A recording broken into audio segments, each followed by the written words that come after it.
Tupac thing, bro. That's an actual thing then. Well, what is it? I don't even know what's going on. I thought Tupac died like in the 90s. Didn't he die in the 90s? When did he die?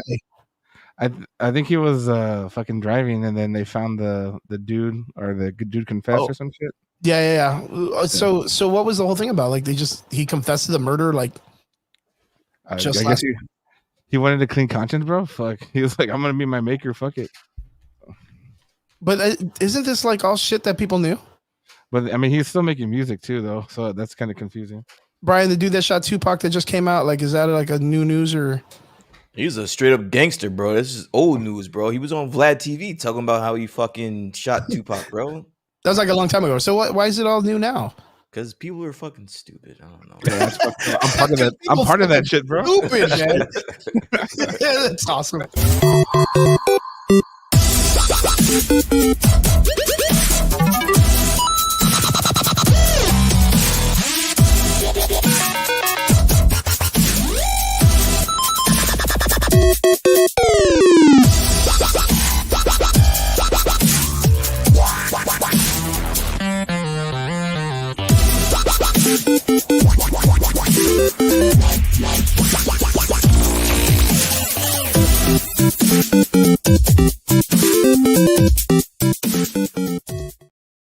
And what is up? Welcome back. It's Friday night. You're here with the Average Boys Podcast. It's your boy, Crispy. And as you see, I'm joined with my two co-hosts. Well, actually, we got a surprise co-host today. But first, we got Brian D from New Jersey. Brian, what is up, my dude? Yo.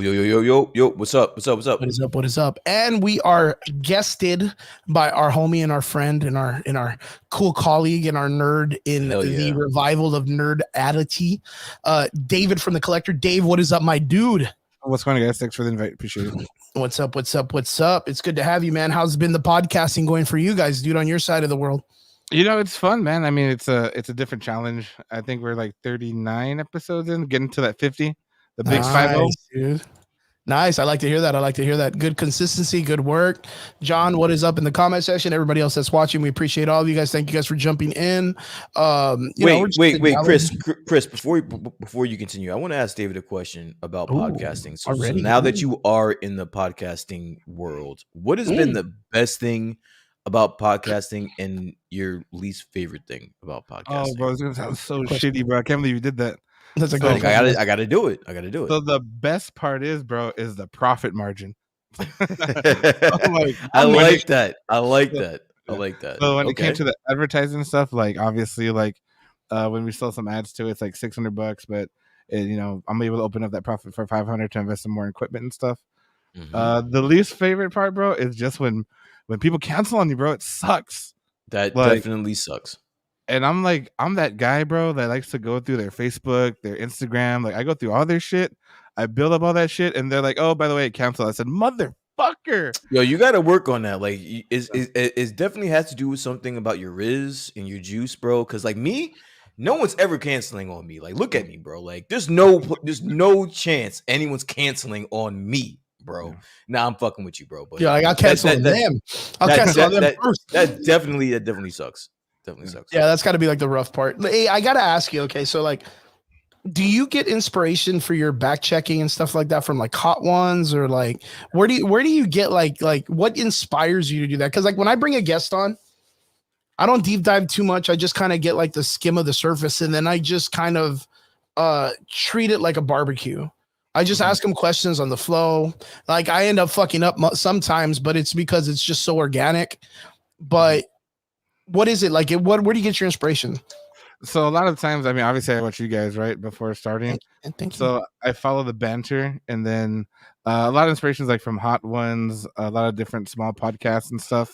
I watch a lot of the Mr. Beast podcast and how they break it down. They go through his history and stuff.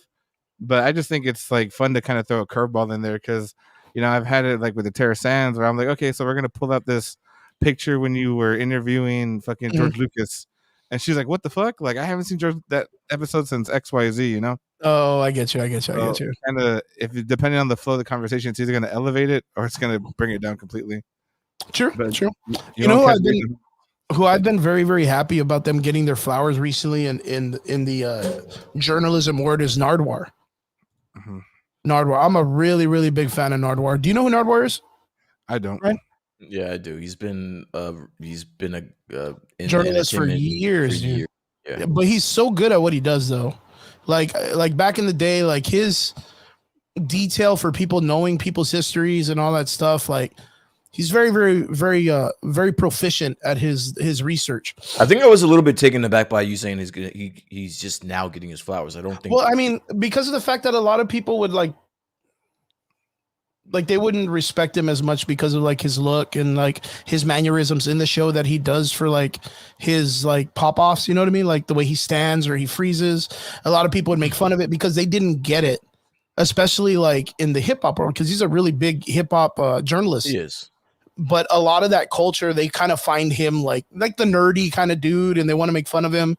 But when he pops off and he comes in with like some really great history and things in the hip hop community, like I think recently a lot of people are like, holy shit, like I mean, not recently, but I would say like in the last like 5 or 6 years that people are like, damn, dude, like he's really good. And it's almost become this part where it's like a passing of the torch that you make it when you get interviewed by Nardwuar.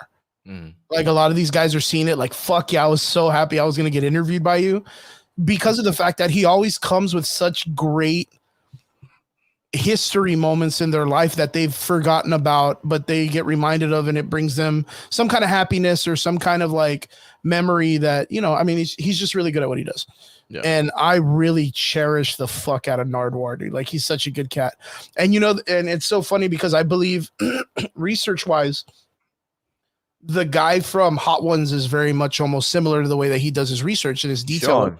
Yeah, Sean from Hot Ones. Very, very good on the way that they get in there, and they really, really get into the deeps and crevices of like people's history and surprising and stuff like that. Like, who else is good about that? And I'm gonna cut you off. Another person that is close to me that I know that does a lot of interviews and is really good about like deep dive questions. D Vargas, he's really good about that. D Vargas. I don't know if you guys ever have watched any of his interviews, but he doesn't take that lightly. He does his homework, and honestly, our boy D, yeah. Our interviews when we used to do them, I used to take after him. Like if I was gonna model anybody about their work ethic when it comes to interviews, D is a good person to look after because he does his research. When I met D in Harlingen for the first time, I was so mesmerized by his radio voice. Like he has such a phenomenal voice, like for radio. And then you, Brian, I'm so flabbergasted by you because of your personality online. Like it flows so well when it comes to conversations. Mm-hmm. Like me myself, I kind of feel like I end up like, I guess being very winded in my conversations. Like I end up talking a fuckload. And I think my problems of like mispronunciations and like my little comedy skits is what kind of saves me, I guess. But man, you guys are so phenomenal. I love watching you guys work. Like I was so like, you have no idea how happy I was when you took over the show like 2 weeks ago, 3 weeks ago. And I got to hear a whole show of you and Betancourt just going off and off and off. And dude, it was fucking great. Like that was great audio listening. I had a great fucking time listening. David over here too, man. His guys are picking up on some of the podcasting. They got 50 episodes coming up soon. So Dave, being that Brian asked you, like, what are your pros and your cons? What has been the hardest part of podcasting for you guys? Like now that you got your like fucking feet wet, 50 episodes in, like what's the hard shit, dude? Yeah, I think the biggest thing is just I guess like the branding of it. You know what I mean? Like you want to be able to, you know, not only do we sell stuff, but we're also entertainers, you know, we're actual real people with real conversations and stuff, you know. I think it brings it to light. So not only do we get customers that come to the shop, but they're like, hey man, you know, I saw your podcast when you guys were talking about this or that. That's really cool. You know, it gets them to open up their wallet a little bit more, right? You know, make them buy a little bit more. Or they start sharing it, which is the better part for me. I mean, you can't put a price on a share. You know. I usually see that it's just two of you guys on the podcast, but there's three of you. So how do you guys determine who's on the podcast and who's not? Is it availability? Rock, paper, scissors, bro. Availability. Rock, paper, scissors, bro. Yeah. Rock, paper, scissors, shoot. Nah, I'm just kidding. It's availability. So sometimes I was overnight having to work on a Tuesday. So I said, hey, you guys got to pick up the slack. So that's what they do. There's been a couple episodes where it's been all three of us, and those are actually kind of the funny ones because we're just talking shit to each other. Yeah. And some of the shit goes like far right, like I talked about the last time. Yeah, and I was like, bro, that was pretty fucked up. Like we shouldn't do that again. So is that all organic, or do you guys have like a pre-production where you guys map out what you're gonna talk about and kind of flesh that out, or is it just like we're just gonna go? Like, Yeah. how do you guys go about that? We do like the basics. I mean, we cover like anything related. So like when The Last of Us was out, we'd cover that. If we had any pre-orders coming in, like for example, like the Mighty Morphin Power Ranger pops that were coming out, we'd be like, oh guys, we're gonna get this in if you guys want to pre-order. And then we would just talk shit about the Power Rangers, like they fucking wearing Hispanics and shit. They're like fucking 40 and shit, like like shit like that, just to make it organic and shit. Okay, very good, very very good. And not only that, I wanted to ask how the shop's going, man. I'll be there soon. So nice. We have new owners now, so they change us to a month to month basis, depending if they're going to raise the rent or not. So that's going to be a good one. Jesus Christ. So you guys are kind of suffering economically like all the other businesses. Yeah, I mean, they bought out the building itself. They only had like 5 people in like a 10-person like plaza or whatever. So they're thinking they're going to up the rent. If they do, we might stay, we might leave. I said it is what it is. Like, we got 4,000 followers, man. Like they're going to follow us regardless, So I'm not too worried about it. But the brick and mortar is going to be a nice change of pace once I get back. So yeah. Sweet. And if you had a choice to move anywhere in the area, where would it be? Bro, I would take 23rd and Nolana. 23rd and Nolana? Yeah, so like where that Schlotsky's is now or some shit? Yeah, there's the red chili curry place or fucking place, bro. Something. But it was a cricket building there on 23rd and Nolana. I was actually looking into that one. But it's Schlotsky's now. That's right. Yeah, they bought up that building, bro. It was only like $7,000 a month, but it's very close to where the Flux used to be there. Yeah. That old plaza's kind of been empty pretty much for a while, though, man. Yeah. So yeah, that's not a bad location. It's a lot of traffic too, a lot of through traffic. But yeah, good stuff. What about you guys watch football? I heard a bunch of shit about football this past week, but I don't really watch it. Dallas Cowboys and all that shit. You guys big fans and stuff or no? Dave. Man, Dave, man. It's like I'm only Dave. No, because I can talk about this shit all day, and I don't know if I'm just talking to myself. So I want to know where Dave is. No, I know. David, you watch that shit too, right? Yeah. So I mean, with work now, I have more time to watch it. But I'm a fantasy football player, bro. Like I like to talk shit. It's my fucking jam. So wait. You're in a fantasy. How many leagues are you in? Just I'm one. In 2. You're in 2. Oh, all right. What was your highest pick? So your first round, what was your highest pick? So I got 5th round pick for both. I got that sucks. You got Eckler for both, yeah. How's that working out for you?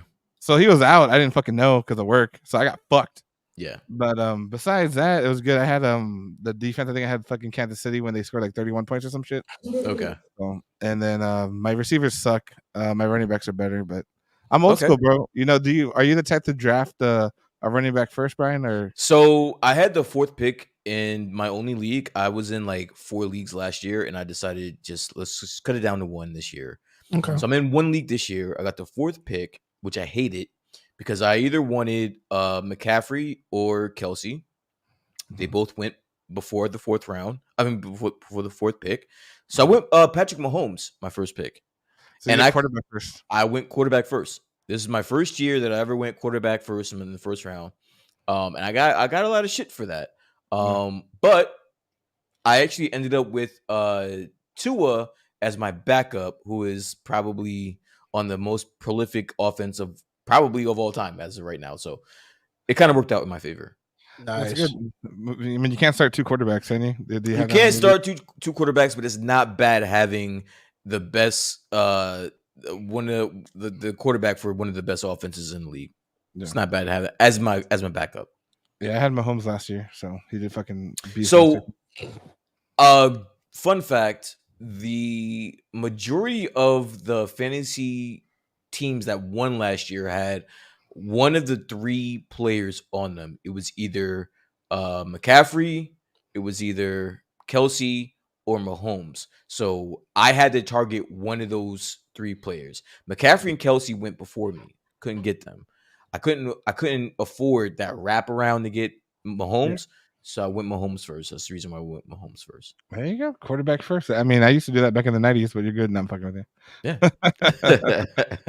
Very, very good. And Chris, you're not into football. You're not into sports. No, nothing, right? No, I mean, in the MMA world, boxing, kickboxing, all that stuff, I'm kind of more into than anything because that's kind of like where my recreational life kind of goes towards.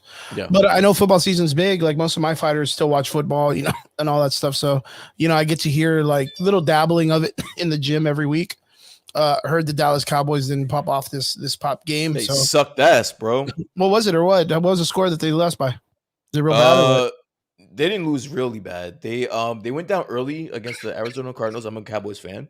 Mm-hmm. And Arizona Cardinals were not supposed to beat the Cowboys. Wow. They're not a better team than the Cowboys, at least on paper. And it seems as though like whenever the Cowboys play a team that comes out and just like smacks them or punches them in the face, they don't know how to react. If they come out and do the smacking and do the punching, they're usually gonna win. Okay. When they get a team that comes out with a really good game plan and puts them in an awkward position, they usually fold. So that was the Cowboys week. The Denver Broncos got smacked by David Tua, my backup quarterback, and the Miami Dolphins. They beat them 70 to like 70 to 20. Jesus Christ. Yeah, they were a field goal away from having the highest scoring game ever. Jeez, that's fucking horrible. They had a shot to take that field goal and decided they're like, "Nah, we've already fucking beat the shit out of this horse already." Let's not do that. So, like, I guess, I mean, is it still fairly? What is this like the first set of games for the year kind of shit that it popped off? We're 3 games in. Okay, so it's like kind of too early to kind of say like what's it's still too early. Now. Okay. Yeah. But it's good. I mean, like I said before, like down here in the valley, like it's literally cowboy country. So like you kind of feel it across the valley, like when the Cowboys go down or lose or whatever, because everybody's kind of bummed out and mad and everything. So that's kind of where I heard it from. So yeah, but good, cool. What about anything else like wrestling and all that stuff? Did the Rock shit kind of pop off this past week, or was it pretty dead again, or no? I haven't seen. He hasn't shown up since. But it's kind of a foregone conclusion that he'll probably show back up probably around WrestleMania time, if not the pay-per-view before that. So yeah, and I know David, you're a WWE pretty fan, avid right? wrestling fan, also. Huh?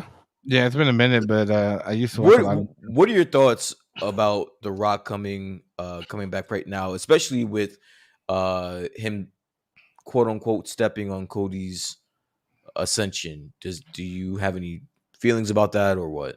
I mean, bro, you got to respect the OGs, bro. It doesn't fucking matter who you are or where you go, bro. It's The Rock, bro. Yeah, look at Brian. Look at Brian's face. Man.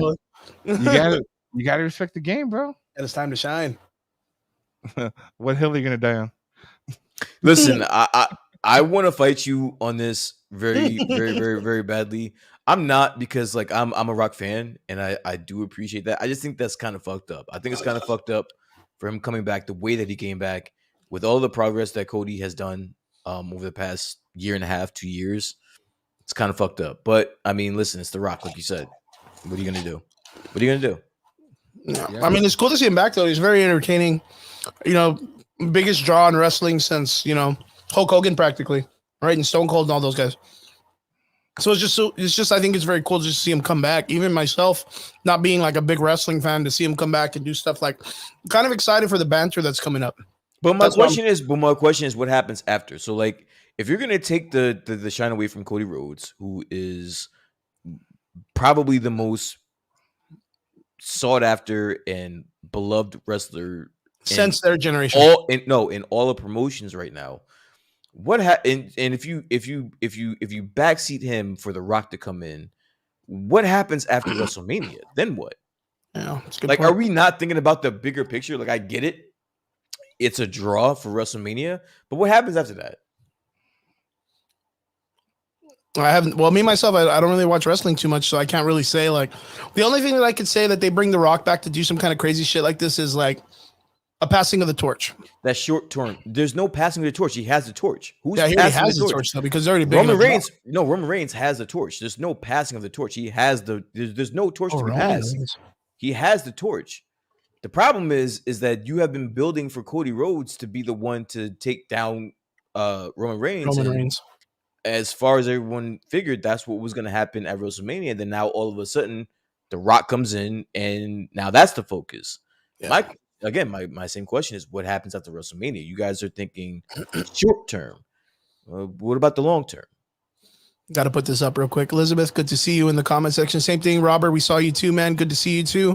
Says listening to you guys talk sports and wrestling while watching Castlevania again is an interesting contrast. I have to ask, with the release of the new series for Castlevania, Elizabeth, what is your take on the new series that just popped off? Are you liking it? Are you enjoying this? Let us know in the comment section. Good to see you. Good to see you, San Antonio, in the house. Good to see you.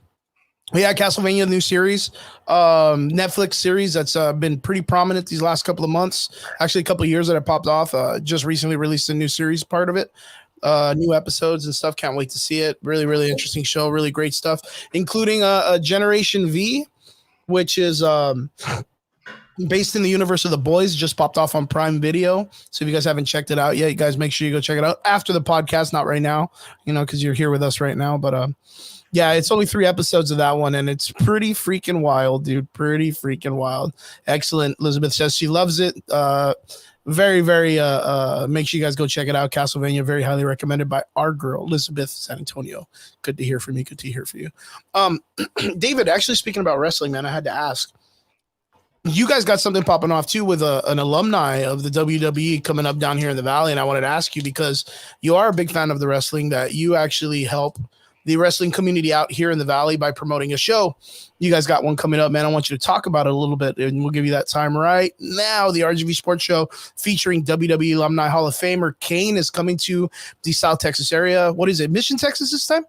Yeah, so it's going to be at the Mission Boys and Girls Club, and it's actually Danny's event. We just sponsored it to bring Trotsky over and stuff. I think that particular show, the RGV Sports Show, it's grown so much from the original time. I remember attending the show just as an attendee and like looking around and saying, man, I really wish I had signed up for the show, because it was just popping off. But I mean, who's not a fan of the mayor, bro? I mean, everybody knows what Kane's for. I mean, you're not gonna tell me, Brian, you wouldn't want to meet the mayor, bro. Of course. Yeah, I mean, Kane is Kane, man. Kane is Kane, bro. Yeah, so it's one of those things that Danny's done fairly well with his show. Like, of course, like every event, we have our learning experiences, our up and downs and stuff like that. But overall, the RGV Sports Show is probably one of the best sports shows that they have down here. What was really cool is I remember, I want to say like two shows ago, maybe 3. He had brought down, what was the dude that eats the apple? The fucking Carlito? Yeah, Carlito. He brought down Carlito, and Carlito just made a really great entrance back to the WWE, like kind of picking himself up back with the Mexican MWO, or what is it?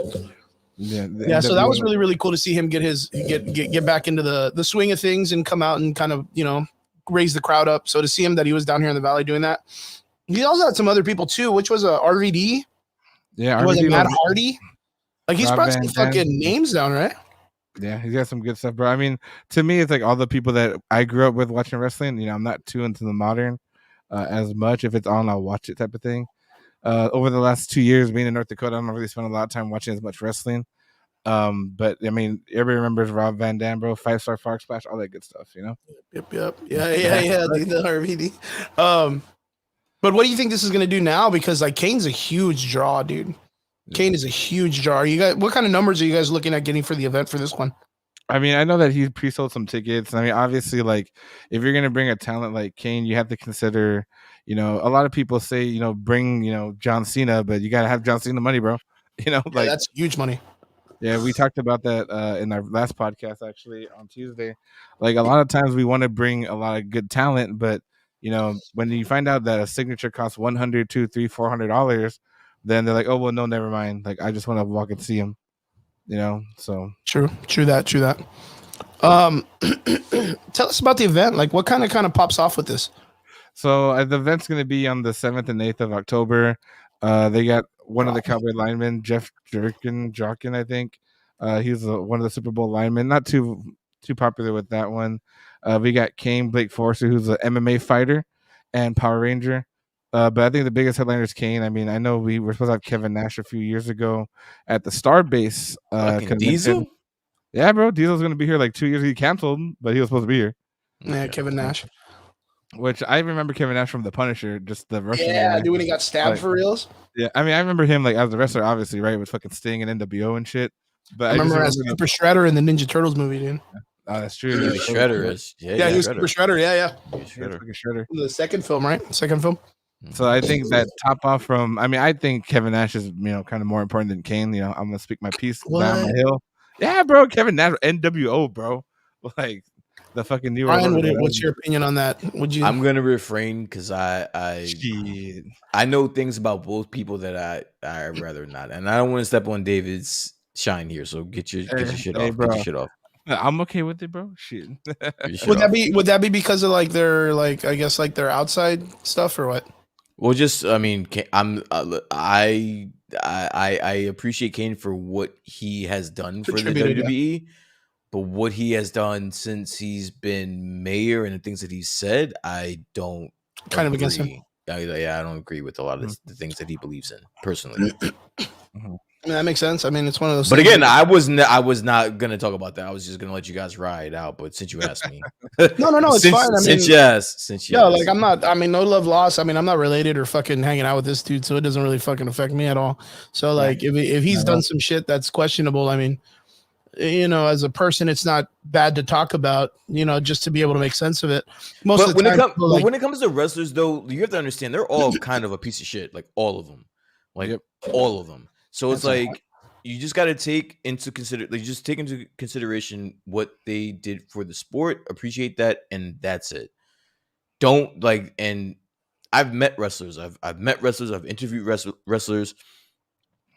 It's just take their in-ring performance for what it is, and at that point, leave it at that because they're usually scumbags. That's that one weird Mexican guy. What's that one Mexican guy that they brought down? That was like the fucking sex offender, the fucking dude that like beat the shit out of that chick, or what was her name? Oh, Del Rio. Yeah, was that him? The guy from down here, right? Alberto Del Rio. I don't know where he's from. Yo, I could have sworn, dude. Let me see. I mean, Mexican. He has to be his wife. That's why he's from the Valley. I'm talking with you. I'm pretty sure you're talking about Alberto Del Rio. Yeah, Alberto Del Rio. Yeah, he was been arrested. See, that's how good I am with this wrestling shit. I just know you know your shit. Yeah. I know my shit, bro. I just remember that there was, I don't know if it was Danny's event, but someone had brought him down one year, and this was like after that shit, and they were like, "Yo, come meet wrestler." I was like, "Yo, that's like." That dude like sexually assaulted someone. Like, I mean, I guess it's the Valley. Like, it's all right because I guess everybody does that down here, or what? Like, is it cool or what? Like, I don't know, but yeah, they brought him down, and someone was trying to promote him and shit like that, and I was kind of like taken at the fact that they would still kind of reach out for this person, but maybe he already paid his dues or. Wrestling, honestly, out of all the professional sports in the world, I think wrestling is probably the craziest. It's by far the craziest. Like, are there some people that defend like Chris Benoit and all that shit? There's people that have like conspiracy theorists that say that Chris Benoit didn't do that. That he didn't. So do you think he did? There's conspiracy theorists that listen. He did that shit. Yeah, he did that shit. If you're asking me, with him, he's practically not fucking. If you're asking me, he did that shit. The only thing that didn't happen was like the cops didn't come in and give him the fucking 3 clap on the kid or whatever. There's a lot of people that are conspiracy theorists that think that it was a setup and that he didn't do that. So yeah, there's motherfuckers. So the wrestling world is wild. I'm telling you, the wrestling world is wild. I talk about this shit all day, every day. I'm in like 3 fucking group messages, group chats, group chats and shit. Group chats with people. Like, all I do is talk about wrestling all day, every day, as well as everything else I talk about. So like, yeah. But like, okay, so you said you were kind of like in the sense of pulling back and not being so like hardcore on it. Well, because I want David to sell this shit. I don't want to step on this shit. I don't want to. Well, that's the thing. Like Dave's a fucking asshole and he's a piece of shit. He's a part of the show, but he's not doing the show. I'm not. Like, he's just gonna be there. Like he's not the one putting the cash down to bring this fucking dude down. All right, well then fuck it. Then fuck Kane. How about that? Fuck that guy. Fuck Kane. That guy. That was better. That's what I really wanted to say, but fuck him. What did he do? I want to know now. Like I want to know some nitty-gritty. Me too. Let's just say his politics, his political views. I don't agree with, and I think they're very conservative. And I don't live a conservative life. I don't. Yeah. I get it. Like it's the not agreeing with kind of stuff, right? Yeah, I just think that he ain't eating fucking babies and shit like that, is he? Like I don't know what he does in his spare time. Okay, yeah, you're like I don't know what he does. David maybe would ask him. I don't know. I don't wish to speak to him. I don't wish to see him or whatever. But I mean, it is what it is. Robert in the comments like MAGA Kane, boy, MAGA Kane. Yeah, so it's WWE great again and shit. That's funny. As far as wrestling, I do appreciate what he contributed to wrestling. I think he overstayed his welcome personally. Like too old, like he kind of he was too old. He was too old by the time he ended up retiring. I think he was too. But old. Isn't that the same conversation people have with like the Undertaker and shit? I have been saying that Undertaker should have retired 5 years ago, 6 years ago. Yeah, as like hardcore wrestling fans, let's go for you. And I know David, you're kind of a wrestling fan. You're not like super diehard. Robert in the comment sections probably got tattoos on his butt cheeks, like of WWE kind of shit. Like this guy's hard wrestling fan.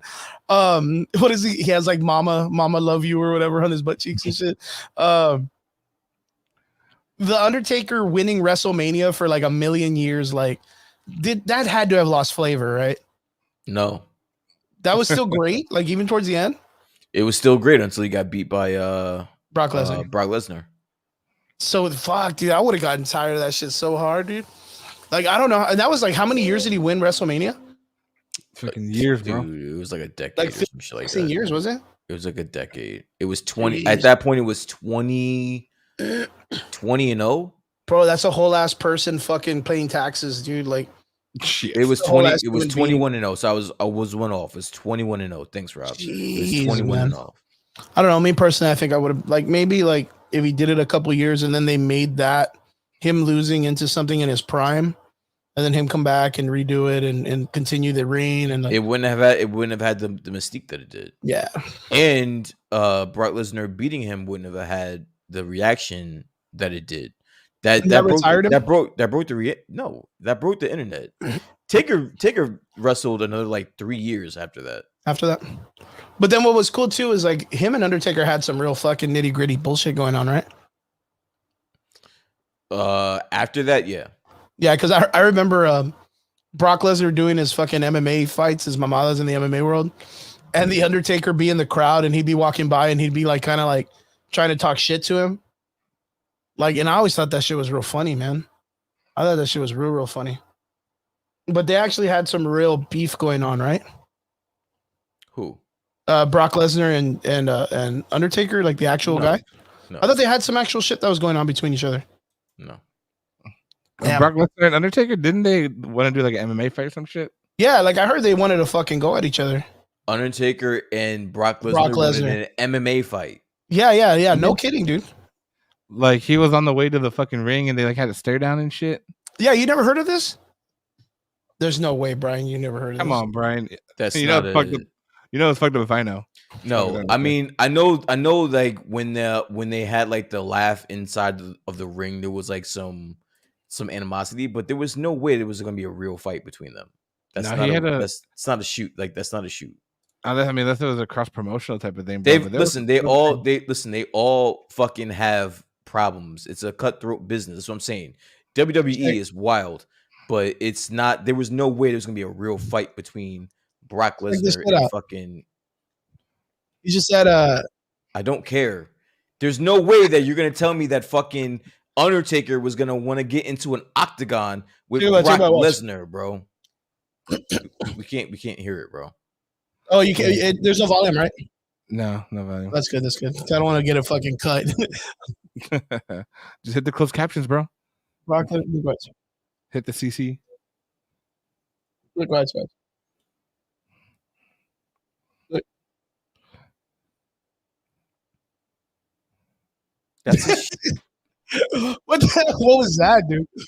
That's them selling it, bro. That's wrestling. That's not real. So? That's not real. That's not real shit. Do you know who Brock Lesnar is? You think that Undertaker is really gonna want to get into an octagon or get into a fist fight with fucking Brock Lesnar, bro? The Undertaker can't even walk straight, dude. Let's be honest, bro. Can't even walk straight. He ain't even got 2 regular knees, shoot. Man. It's a shoot. And I was old because Brock Lesnar was still in the MMA. He was still in UFC. So that was a build up for their next fucking fight. What's up? Valvez, BW, BTW. What's up, man? Good to have you on the show. Thank you very much for tuning in. See, you guys are the ones that the WWE makes their money off of because y'all believe that shit. Like that shit's fucking. I just saw that shit after the Brock fight. I didn't watch WWE. That's good writing, bro. That's good writing, right? That's good, man. I didn't think that was good writing. I thought it was funny to see Brock Lesnar fighting. Thought that shit was silly as fuck too, but he was all right. Like he ended up being okay, dude. But yeah, I always thought that was like a real thing, man. So I mean, good on them for fucking keeping their fucking work ethic together, but I always thought their shit was real too, man. So, but yeah, so Kane just politically, like you don't agree with some of his stuff, but he's not like a. We don't have to spend too much time on this because we spent a lot of time on this, but like, yeah, I just don't agree with them on this. No, that's fine. That's fine. It's just, yeah, I get you. But bro, it's all the same thing because even the Dave Trotsky guy, he was canceled for like 2 years, bro. Yo, so that's the guy you're talking with. It's the guy you're sponsoring to bring down to the show. So give us the rundown on this dude. So with David Trosko, he was in the peak of COVID, bro, in the pandemic in 2020. He was like hype for the My Hero President Mike guy. Mm-hmm. And like some dude went to his TikTok and went to his Twitter and found a bunch of like LBGQ bullshit, blaming the coronavirus on the Chinese people and shit, and just took his whole thing out of context, bro. They fucking went through all his Twitter history and just burned his ass, bro. And he got fucked, bro. Him, Sonny Strait, all those VA actors were put on blast for having an opinion about their shit. So, I mean, that was during a pretty a rough time, common time, and people kind of like going after each other and stuff like that. So, I mean, you get it. There's a lot of things. You had the opportunity. The cool thing is, like, you had the opportunity to already speak to this guy, right? Yeah, we had an interview with him a couple weeks ago. So, tell us about the podcast and what you guys got out of it. I mean, seemed like a pretty cool guy in the show. Yeah, so he's a real cool dude. I mean, he understands what happened. You know, obviously, if someone's bored, they're going to go through your shit and put you on blast. But his thing is, like, obviously, he runs his business with culinary and stuff. But, you know, he thinks of it more as a side gig, as a second job for the voice acting. But he wants to get it back out there for the fans and stuff. So this is actually kind of his first signing within 2 years. Nice. And he was actually kind enough to do a signing for our shop. So he flies in on the Friday before.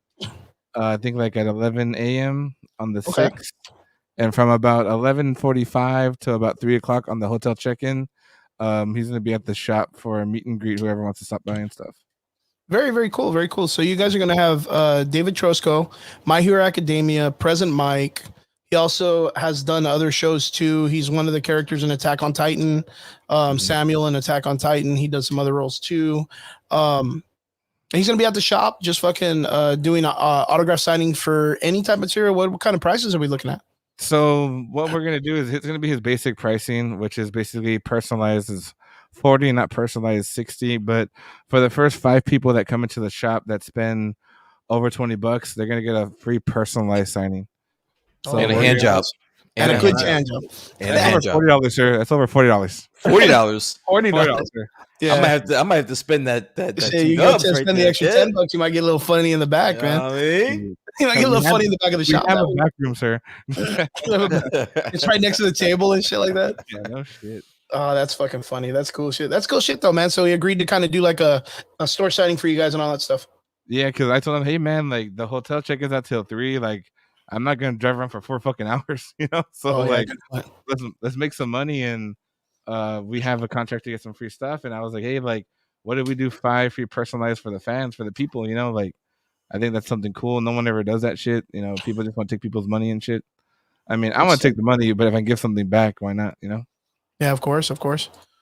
And then, of course, like I gotta ask, dude, like you being a part of like the vendoring and the events and all that stuff. What's up, Alex? Good to see you in the comment section, my dude. Always a fucking pleasure. 10 out of 10, man. 10 out of 10. 10 out of 10. What do you think organically needs to happen to events to kind of make the next step? Like, what do you feel, dude? Because I think we've all been feeling the squeeze, man. Economically, everybody's kind of getting a little bit tighter. Events are all kind of being the same. There's really not like anything really changing. Like, but what do you think is needing to change? So I think people need to take responsibility for the results. You know, if you have a shitty event, you can't fucking blame it on somebody else and shit. You know, it's stupid as fuck. True. You know? True. And then the biggest thing is, and I know it sounds real shitty, bro, but if you don't risk your own money, you're never gonna take it seriously. You know, like if you're always playing around with someone else's money or something, like if it's a loss, you're just gonna be like, oh well, you know, fuck it, like it is what it is. But I think if you have a more organic approach to it and you generally give a shit, like you can help people make money. Because right now, looking into next year, we're already booking a site to do at least 3 shows for next year. Nice. And you know, the biggest thing, and I talked about before, is I do want to make sure that we try to do at least one of the events free. Like I'm not going to charge at the door. Like, badass. I mean, there's no point. Like you got to give back at some point, because it's just people are getting tired of spending money like $50 and they're not happy. Like what the fuck? Like, and not only that, but like especially in the region that you guys are, which is such a small area. Yeah. You guys have so many conventions and events. Like people aren't going to be able to spend the 50 each week. Afford, yeah. They can't afford it. Yo, you know what's even fucking crazier? Sorry, David, I didn't mean to cut you off right there. There was an event that just happened a couple of months ago. No, not even a couple of weeks ago. And what's up, Moon Stompers? The Average Boys. Thank you very much, man. What's up, man? Welcome back to the show. It's good to see you, man. Thank you for jumping in. Wait, did you guys cut him off? Who? What happened to what? I don't know who he's talking about. What was really crazy is we just recently had an event not too long ago that brought in a bunch of guests, and now those people are struggling to kind of economically return from that fall of not being able to bring success from it. So it's one of those things. Like, I think a lot of people are clamoring at this idea on how to make events work in our area, but they're kind of like trying to jump the gun into getting into like, you know, like the South Texas, like the Ramsey kind of events, right? And these people are coming in because they have a splooge of money that they can work with, but splooge of money, but it's just not economically. They're not able to come back from it. They're losing money, but they're just trying to make a name for themselves super fucking fast, super fast. And it's not working, man. It's not working. So like we recently heard that one of the events that happened a couple of weeks ago, one of the major contributors is closing up their shop because they cannot financially recover from bringing in all the guests and putting all the money down. And it's like, you know, I don't think anybody in this kind of like money making situation, and everybody in the entrepreneurial world wants to like stop someone from eating or making money for themselves. Oh shit. Yeah, but I'm an asshole, bro. But I gotta jump in there though. Like anyone that would risk their entire business for one show knows the ramifications of that. The accountability is what's needing to be. So they took a shot and it didn't work. Yeah, that's all it is. Yeah, it's pretty much what it's been going on. But I don't think I would constitute that as something to be down on or look like say that that's like a sad story that they took a shot and it didn't work out. And that's the thing. But what happens is you get a lot of these people that come out and point fingers. And they point fingers at other people and don't take accountability for their actions. Instead of just saying like, hey, well, you know what? We took a chance and it didn't work. I mean, that's the way running a business is about. And but who will put 100% of their fucking, I guess, net worth into doing that? Something that risky. Who the fuck would do that? People in the valley. Some people think it's easy, bro. They think they see the reward, but they don't see the risk or the investment. That's the fucking problem. It's literally the biggest part about taking the risk is understanding the other side of not coming through with this. And even then, I listen, I salute the balls to do that because I think that's fucking awesome as fuck that you had the balls to do that. But if you don't make it, I'm not expecting you to cry for me or to be like, oh, well, this is because of this and this. It's because no, I took a shot and it just didn't work out. I'll come back later and do it again. Yeah, it's very true. Yeah, I don't know what these guys Moon Stomper. I don't know what you're talking about. You don't have to acknowledge everybody. Yeah, I know. But I'm just saying, like, you know, welcome to the show and stuff. But I really don't understand what he's talking about. But welcome to the show, guys. This is a nerd podcast. I don't know what you guys are talking about. It's really crazy though, but you would associate the idea that these people running their events would do the research, get the fucking, footsteps and kind of put your mark in there. And a lot of these people are going off of the, they're going off of the South Texas Comic-Con experience or experiment, right? Which is like his foothold in what he's established in the last several years. And they're like, yo, if we just copy what he's doing and just do the same thing, we'll actually do better because we're gonna put fucking LED lights on it or whatever. Yeah, you know what I mean. Like that's kind of like the mentality, and it literally just didn't work. It just didn't work for him. And from what's going on, I guess like community wise, is people saying like that you're just not taking the accountability aspect of it, which is kind of very common in our area for people who end up starting something and then failing. They end up pointing fingers and then trying to come back, and the reputation is already tarnished in the sense of entrepreneurship and things like that. That's what kind of hurts the community. Yeah. That's what kind of sucks. That's why it's really, really cool that David's talking about the idea of like him being like, well, you know what? We're going to try to throw several shows, but we're going to try to make the effort to make like 1 or 2 shows free. Like, because it's not in the aspect of just like, oh, okay, cool. Us. It's like, it can be about us and them at the same time. I think it's very, very good. I think it's a cool idea, man. It's super, super good.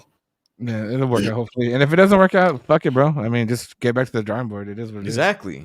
Yeah. And I think what's really, really cool is like the Valley itself is always pretty open about allowing people to do events and stuff like that and save money as long as everybody's willing to get in there and kind of get a little bit of the piece or whatever. So like with your idea of hosting a free event, I think if you did that and you brought it to like maybe like a city official or something, someone will be like, hey, well, you know what? We happen to have a building. We'll give it to you guys for free. We'll donate it as long as you let us like, put up a 2-table booth or whatever and let us run it in an event center. Can I ask you a question? Yeah. Sure. I've been associated with the Valley for a little bit at this point. How much of this is clout? Like how much of this is due to clout? 80%. From 80? That's fucking 95, bro. Like at some point we need to like talk about this. Cause like I'm from the outside looking in. Yeah. This is more like 95% clout. Cause like I would be surprised whether or not you guys are actually making any just me being just talking to shit. Yeah, making money. Yeah. I've had a few drinks. So I'm just gonna talk to shit with you guys. It would be surprising if you guys are actually making money off of this shit, to be honest with you.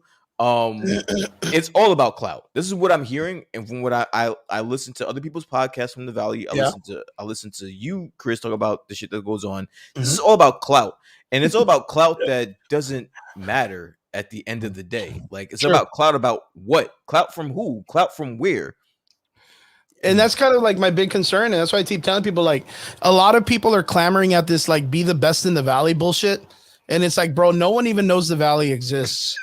Like, not even to dick around. Like when someone says, "Yo, let's go to South Texas," no one's like, "Bro, McAllen, Edinburgh." They're like Corpus, maybe San Antonio being like the deepest South. You know what I mean? Like, they don't even know where. Padre Island is pretty dope. Yeah, 1 week out of the year. 1 week out of the year. It's its own thing. They think it's its own part of the world. Like, they don't believe that's South Texas. Like, that's like. I don't know. It's really weird, but that's the problem is everybody's clamoring at being the best in the Valley. And they don't understand that the Valley does not exist to the rest of the world. That is true. I don't want to minimize what you guys do because I would never want to do that. But like, it just seems to me that there's a lot of bickering, a lot of just a lot of bullshit for no reason because outside of your bubble region, it ain't shit. There's nothing to worry about, bro. Yeah, for sure, bro. It's one of those things that how do you say it? There's a lot of when you're walking by and the crickets don't say shit, you know what I mean? Yeah. It's one of those things, bro. People are just gonna be talking. It's a cultural thing, bro. They want to look like they're doing shit. And 100%, there's nothing wrong with representing the South Texas area and the Valley to things outside of the Valley and growing it and bringing popularity and acknowledgement and awareness to the area. Like there's nothing wrong with that, but that's a whole other thing than just trying to be the biggest in the Valley. But then at that point, it shouldn't be about clout. It should be about just bettering yourself. Yeah, just bettering yourself or bettering your brand or your company or whatever it is. But to me, just again, it's just me from the outside looking in. It just seems like a lot of things are done for clout and for kind of like a, I don't want to say crabs in a barrel type of thing. Oh, that's 100% what it is. But like it kind of seems that way, and it's for no reason, because you have maybe one or two that may make it out the valley, but then that's it. Yeah. But what's even crazier is I've said this online. Like, if you guys would just band together, bro, you guys would have a lot better fucking. You guys would make a lot better impression on globally. Yeah. Than like individually, like just pulling each other down. But the crab mentality is a really, really great way to put it, because like you said, like one or two, a handful of people may be able to leave the valley, and people care more about acknowledging that they personally know those people rather than trying to be as successful as them, if that makes sense. Yeah. So like you have like what's the name of that cumbia group that played with Pasa Pulma or whatever? The one that came out of the Edinburgh area. See, I don't even know these guys. Grupo something. It was a group that played. They did a collaboration with Peso Puma, which is another singer that a lot of people know, right? And people care more about being able to say like, oh, look, I have a picture with that guy. Oh, I went to high school with that guy, and all this stuff. They care more about that than getting themselves to say like, hey, well, you know what? If that band can do that, then let me get my band to try to, get as successful and see if I can get a collaboration or see if I can get some type of work ethic to try to get up to that level. Like they would rather talk shit or claim that they know them at a personal level rather than work that hard. Yeah. If that makes sense. And since one person made it, that should kind of prove that anybody else can make it. That's my opinion. You know what I mean? Like that should be like, oh, well, if that person got that chance, I can get that chance. Let me work my fucking ass off. And Alex honestly said one of the realest things that, I've seen in a while. There's a lot of great talent there in the valley. Oh, yeah. And I will 100% agree with that. I'm a fan of you guys in the valley. Thanks, man. I just wish that you guys would band together to make more of an impression on, outside of the valley. I think that's the play. Yeah. I think that's the play. So as opposed to, just the negative things that I hear that, you don't want to, somebody outside of the bowl doesn't want to hear, I think you guys have a lot of good talent in the valley from what I've seen. I've visited out there. As you know, I have friends out there. Mm-hmm. It's a very interesting and great place. I just wish you guys would band together a little bit more personally. It's just a weird situation. I think the valley's growing more from that right now, because I would say like maybe in the last like 3 or 4 years, you've had people successfully get out of the valley a little bit more and bring attention. That's why we even have like, I mean, in the wrestling area, you guys see it a lot now where people are putting like the Puro 956 and all of that stuff. Like it's becoming more of like a brand, I guess you could say. And I think people are starting to realize what our region's like and what it's about based on the branding of this culture.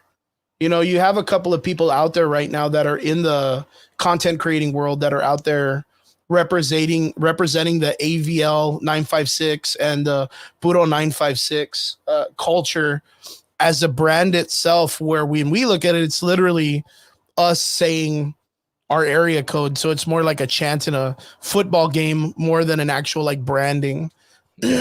Where it's cool like that the rest of the world sees it as like a, oh dude, is that a shirt? Oh, I'd totally buy a Puro 956 shirt, because they look at it as a brand or a culture or like a representative of like the Latino Chicano culture, I guess you could say. It's kind of like getting up there to that region where like the Chicano or the Vayuco or the Viejo like kind of like lifestyle is becoming more prominent, where people are kind of like wearing it on their sleeve more, right? Mm-hmm. That's what's really cool. That's what I've always like. I respect that a lot now. So maybe in the last couple of years, it'll pick up. Maybe in the next couple of years. So people start respecting the valley. It'll be less about cloud chasing and brand making, man. You know what I mean? So, but we'll have to see. David, so what days does it look like this guy's going to be at your shop, dude? And what times can people look at? So he'll be there on the 6th, probably around 12 to 2, 12 to 3, maybe. 4 o'clock. 4 o'clock is when the hand job starts. So shit, yeah, that's after hours. So I don't know. You're gonna be here, Brian? When the stripper pole shows up. Yo, mark me down for an hour. I didn't even need a whole hour. Oh, fucking hour. Shit. 5 o'clock when the stripper pole comes up and he's got to dance. Yeah, bro. He's gonna dance. That's funny as fuck, dude. But cool. So he's gonna be at your shop till what, 1:30, 2 o'clock kind of thing, or what? Probably like 2:30 at the latest. Just a couple hours, bro. Just okay. Meet and greet, and then if anybody wants signatures and shit. So good shit. Well, you guys heard it here first, man. My Hero Academia President Mike, homie of what's that fucking guy's name? Aizawa is gonna be there. You guys go check it out. David Trosco, cool cat, signing autographs, giving away 5 free ones, right? So 5 free autographs and shit. You can't get that anywhere else, guys. Make sure you guys go hit it. The Collectors Edinburgh. Don't forget. And tell David and everybody there that the Average Boy sent them. You'll get an extra hand job. Yeah. Or we charge you more, one of the two. You'll get a kiss on the cheek, dude, when it's all done. I would definitely pay extra, to be honest. Yeah, for a kiss on the cheek? Yeah, sure. Yeah, I'd definitely pay extra. All right, motherfuckers. We're going into the next section. We're going to be talking about normal shit. David, we're bringing you to the deep blue. You're jumping into the nerd talk now. Now we're doing regular podcast shit. None of this. Oh, don't get scared. Yeah, don't get scared, boy. We're going into nerd talks, man. We're going to even talk shit about Ahsoka later, so you guys be ready, dude. We're fucking ready for this. But for right now, guys, good fucking news across the board when it comes to entertainment. Looks like the writer's strike is coming to a finalization. They're kind of coming to terms. I think last 2 days ago, they were like, whoopee, we're almost done. But Brian, we were talking about this a little while ago. That they're kind of just coming to terms, right? They're kind of they're voting on it. They're kind of finalizing everything. What does this kind of correlate to, and what does it kind of tell us for the next couple of days and what we're going to be dealing with? So basically, everything has been finalized. It has been presented to the Writers Guild itself, and now they vote on it. So everyone needs to vote on it. And if it gets voted through, then the strike will officially end. Everyone can stop. Well, they've already said that everyone can stop picketing as is right now. But the tentatively quotations could be taken away and it's over. And now we just have to worry about the actors. But let's just say that the writers got everything they wanted. I don't know if this is gonna work as well for SAG and AFTRA, but the writers got everything they wanted. Now, I don't know the finalized. It's not made public what the finalized, things are in that deal. But everything that they've asked for apparently were met, and so that's what they're dealing with. So it's a big W for the writers. So anything that was in development that was stopped, anything that was being previously worked on can be worked on right back to work.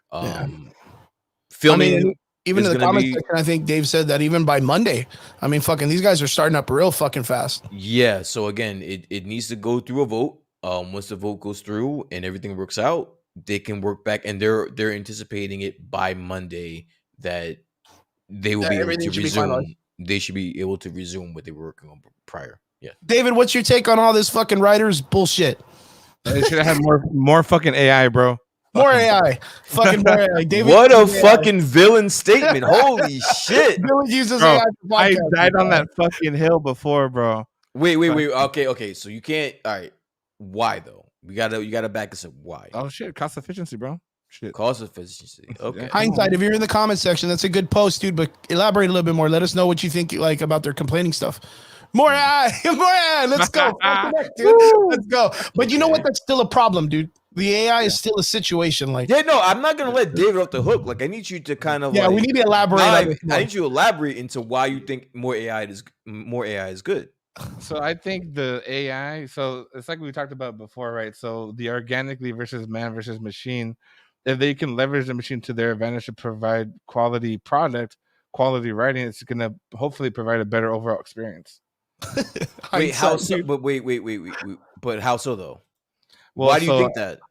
I mean, I think it sounds real shitty, right? But if you utilize no, we realize you're gonna sound shitty as fuck. Yeah, go ahead, go full villain. Let's go, full villain. If you look at the podcasting, right, you can use AI to do your clips and so forth, because you're filtering through so much information, and then you just have a bigger footprint. So why not give the writers what they want? It's going to cost money, but they're going to use it as a tool instead of their main tool. So it's going to be like they give it like a gadget on the Batman belt, and not just the first fucking thing you're going to pull out.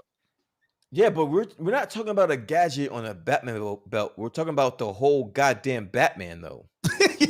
Talking about the whole fucking suit, man. we're not talking about a piece of his artillery. We're talking about the whole goddamn thing we're talking about here. That's the major issue you're gonna come into when you're talking to someone that's anti-AI. So it's like, I get what you're saying. Trust me, I get it. Because I kind of I don't want to say I'm in between. I'm more on the writers and the actor side on this. I think AI is some wild shit that I don't think we should really fuck with it that much. But if we did fuck with it, I think it needs to be monitored heavily, and it shouldn't take away from people's jobs. That's the issue that I have. Why are you taking away people's jobs for this? Like, but that's just organically how the world ends up going.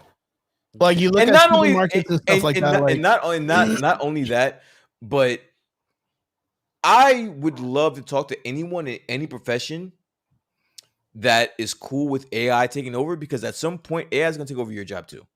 I don't give a fuck who you are. AI may bleed into your shit, and then you may have the same issues that these people are having. Granted, these are multi-millionaires that are whining about that, quote unquote, whining about whatever the fuck they're whining about. But it may bleed over into your shit, bro. I'm fucking enjoying the comment section with Moonstomp and Hinder. Hindsight, like, you got their argument in the comment section is pretty much the argument around the whole thing, which is like, you have one person that's like, well, you know what, the creator needs to be someone that can actually produce actual stuff, because if you get it from AI, it's just copy paste. Like, that's the idea. David, right? Let me ask you a question. Do you think your job is safe from AI? No, never. No, bro. 100% no. So then why would you be championing this shit? Hey, bro, that's work for me to do, bro. Like, that's the thing. Like, look, watch, like 100%. The more AI gets the opportunity to work and learn and comprehend, the more it's going to be able to do greater things.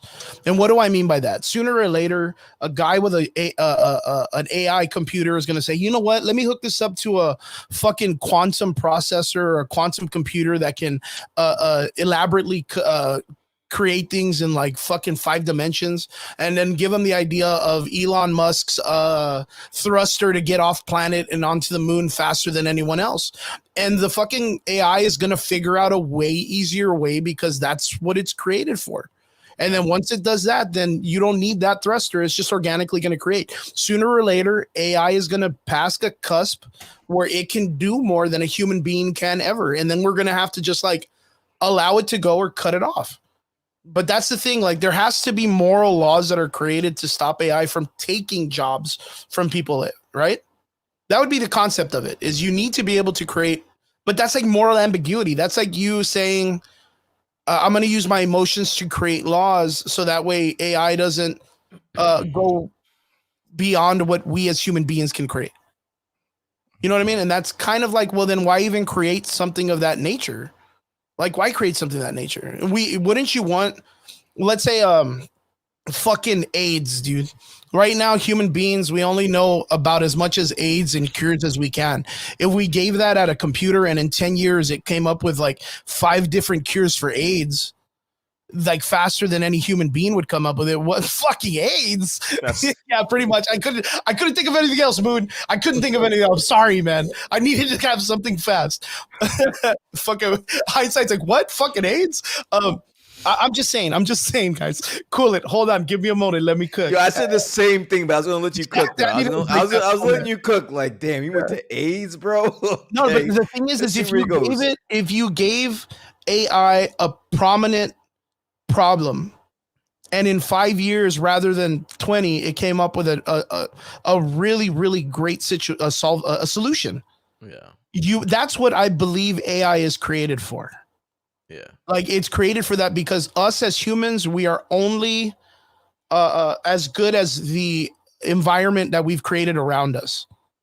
Like, that's as much as we got. But AI can think beyond that, because it has no limits in education. It has no limits. We don't have to wait for the next smarter guy to come up with some shit. I mean, thinking about it, like, you know, Albert Einstein, or you know what, Pythagorean theorem and all that stuff, those solutions are still being used now to teach mathematics when we should already be beyond that in some way. Yeah. You know what I mean? Like, and I believe AI is the next level of that. But if you do not put limitations, if we end up look at it and say, oh, well, you know what, it's going to take artists' jobs. Well, I mean, that's opinionated, man. Artists will continue to create. That's not opinion, but that's the issue. It's not opinionated. It's going to take their jobs at some point. They like, if you tell me that the studios that are making billion-dollar fucking movies are using AI to create more billion-dollar movies and generate billions of dollars for their companies, you can't for the life of me think that other companies wouldn't want that same thing to happen for their companies. Yeah. So the Walmarts of the world and whatever the fuck, they're going to try to implement AI as well. My only thing is who is monitoring this? Who is making sure that this? Who's in charge of it? Who's in charge of it? Yeah. Who's making sure that the economy doesn't just totally fucking collapse because of this? On some situation. Exactly. Yeah. But that's the thing. It's based on one dude who thinks he's smart enough to run this shit. One dude who was like one day that was like, you know what, I'm just going to put it in TikTok and let a bunch of kids teach it how to make memes and shit. And that's the danger of it, is because in my opinion, and I'm not fucking some scientist or some smart guy, I believe AI is as much a tool as it is a weapon, because the farther it gets the opportunity to evolve, the harder it's going to be for us to stop it. I mean, there was that one situation with Google that they created two AIs, and those two AIs started creating its own language within seconds, and we couldn't understand it. And they put a halt to both of them. They just literally like executed both of them in the middle of it. Why? Because sooner or later, what is it? Chat GTP, right? GPT in Midjourney. That shit is able to smell and see. How? Now. What is that? What? How does that make sense? I mean, see, I can understand, because you can create cameras and you can create all this stuff, but like smell. So wait, that kind of makes sense though too. So you don't question it seeing, but you question it smelling?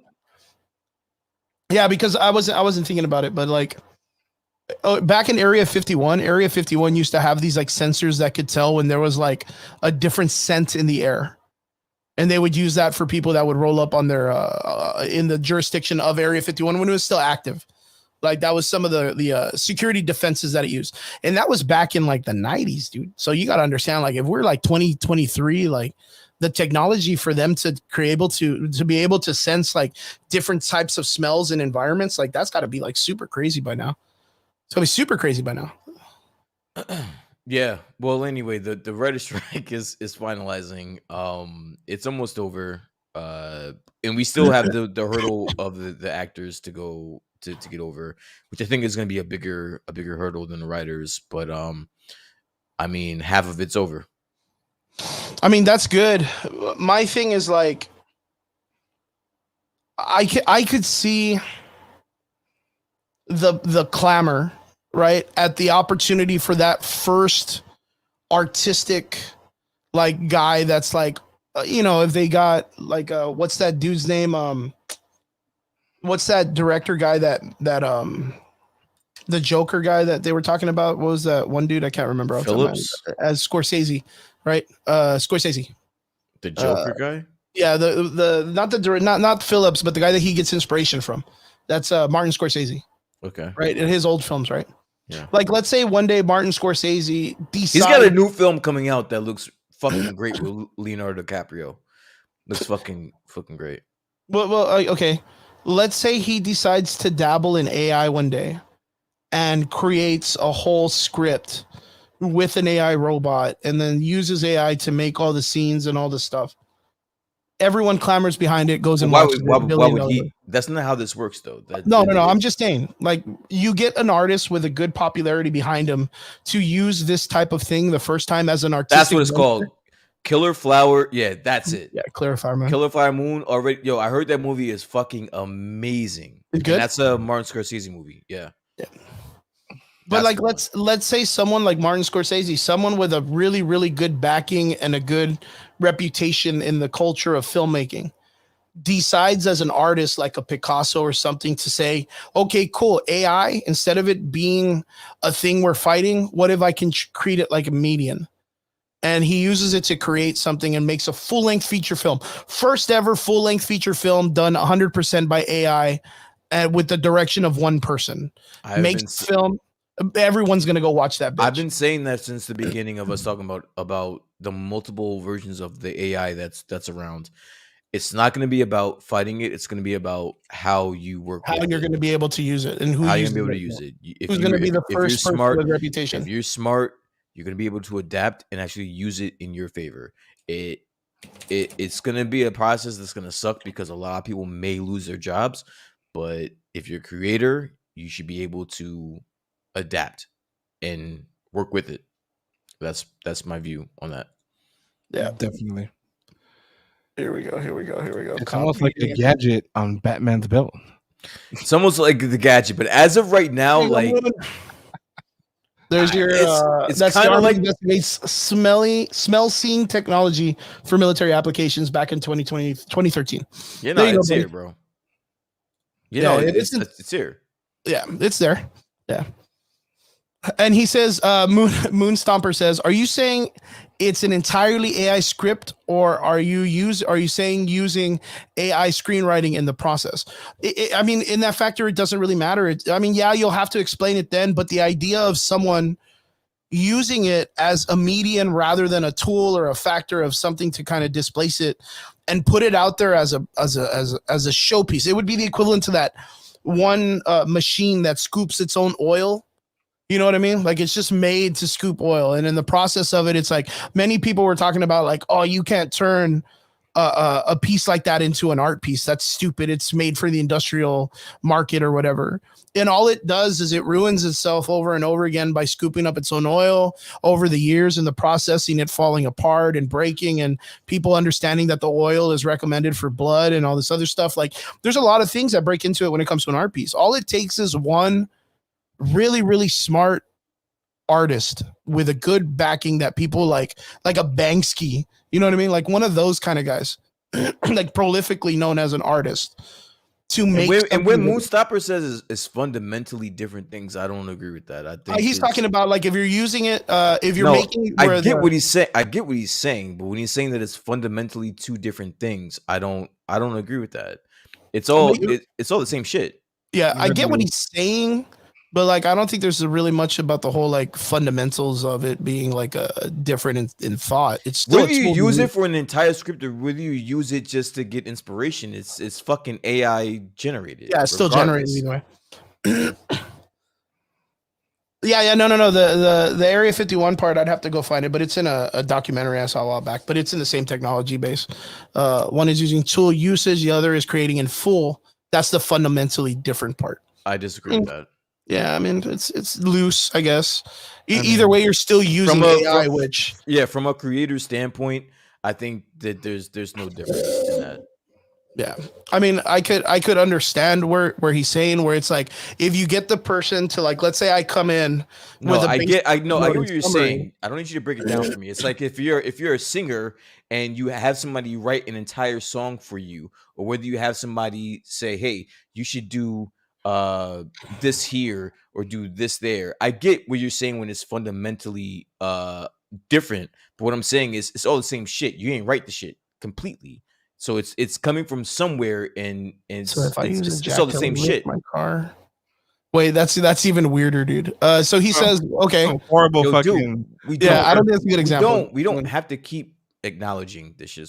I think it's just great. Like, it's just funny as shit, though, bro. Yeah, it's kind of interesting. He said, so if I use a jack to lift my car so I could change the tire versus the jack changing my tire. Yeah, you figure that out, though. Yeah, I don't understand that because I've never had a jack change my tire. Like, I don't understand that. I don't understand that. But I had a guy named Jack change my tire. Yeah, we do get what you're saying, but yeah, I don't think that's a good example. But yeah, I wanted to say that I don't know where in the writer's strike that they handled the idea of the AI. Like, I don't know what they're coming to terms with, because the idea was if you're bringing writers in, and let's say a writer himself chooses to go into ChatGPT and say, I need a script based on one character that's a guy, another one that's a girl. They argue, then they make out at the end, and he gets it printed out, takes it to the studio. The studio says, hey, this script is great. Let me pay you fucking $5,000 for your hard work. Like, again, there's no hard work being done. Like, no hard work being done. He just used AI to write the entire aspect. That's been my argument the whole time about that. It was probably something that they just overreacted towards the beginning, and then they figured out how it was going to be plugged and played. That's how they came to the agreement. Yeah, it's kind of weird. It's a little bit awkward. But yeah, it's good to see that the writer strike is finally coming to an end. I would like to see what terms they come to when it comes to using the idea of AI, because that's been the biggest concern, in my opinion, in the sense of how they're going to do it because of the artistic value of the change of using AI. So we'll see what's up. But talking about that, being that the writer strike is now coming to an end, we are going into our comic books park discussion, and that is going to be that now Marvel is looking for new writers for the X-Men. Now they need a whole new set of writers to do this thing. Brian, you're more up on this a little bit. What's going on about the whole X-Men thing? Like, I knew that they had the things going on. The X-Men thing is kind of what we're pushing on. The idea after it's going to be Secret Wars. But what do they need, man? What do they need? So because of the ending of the writer strike, they're offering out anyone that has a script for the new Marvel X-Men to present it to Kevin Feige. He has been advocating for the X-Men for years, for years now, and now it's whatever writer that wants to create a script for it, it's their time to shine. So he's asking for writers to submit any script that they have and see what happens from there. My question is, how confident are you guys about now, David? I don't know how familiar you are with the X-Men or with comics or whatever, but how are you guys confident with just anybody submitting a script to Kevin Feige for this new gem that they acquired from Fox? I don't know. I'm kind of iffy, man. I'm kind of on the field. I'm on the fence about it. David, since you're kind of like, we don't really get your opinion a lot when it comes to this stuff. I mean, people probably know where I reign. I'd like to get your kind of like info on this, dude. You know, honestly, if it's an open casting call, I mean, obviously it's going to filter out the not so, talented writers. But I mean, I think just in the general sense, when they're rebooting the universe, they can find people with the right idea. They just want to grow that brand into that next phase, that next Avenger stuff. You know what I mean? I get that, but the thing is when Kevin Feige puts out this open call, I guess if you want to call it that, right? Every agent of a writer is going to submit their person, even if they know absolutely nothing about the X-Men. That's the issue. Like, that's the issue that I'm going to have, is because there's going to be no agent that says, yeah, my writer doesn't know anything about fucking X-Men. They're not going to, they're going to be like, no, they know everything about the X-Men, and they're going to be submitting this shit to Kevin Feige. It's a little weird, being that it's being presented and it's being news that there's like an open, I guess, challenge, if you will, about, submitting a script for the X-Men. I think that's a little bit weird, personally. Yeah, that's a good point. David, like, what would you prefer? Okay, so like the idea is Kevin Feige's out there pushing for your idea of introducing the X-Men to the universe. Would you prefer someone who is, or someone that can bring like a great resource material to the information? Or do you think it's going to be something based on like the whole, like, I mean, there is like a weird push going on in Disney, like in Hollywood and all this stuff. Like, do you think he favors more of the resource material when it comes to introducing the X-Men to the world, or do you think he's going to kind of take it like in a whole new format? I mean, if you look at the track record that Disney's had compared to the writing material, they've modified it to a more modern time than having to when it comes to the villains or the storytelling or whatever it might be.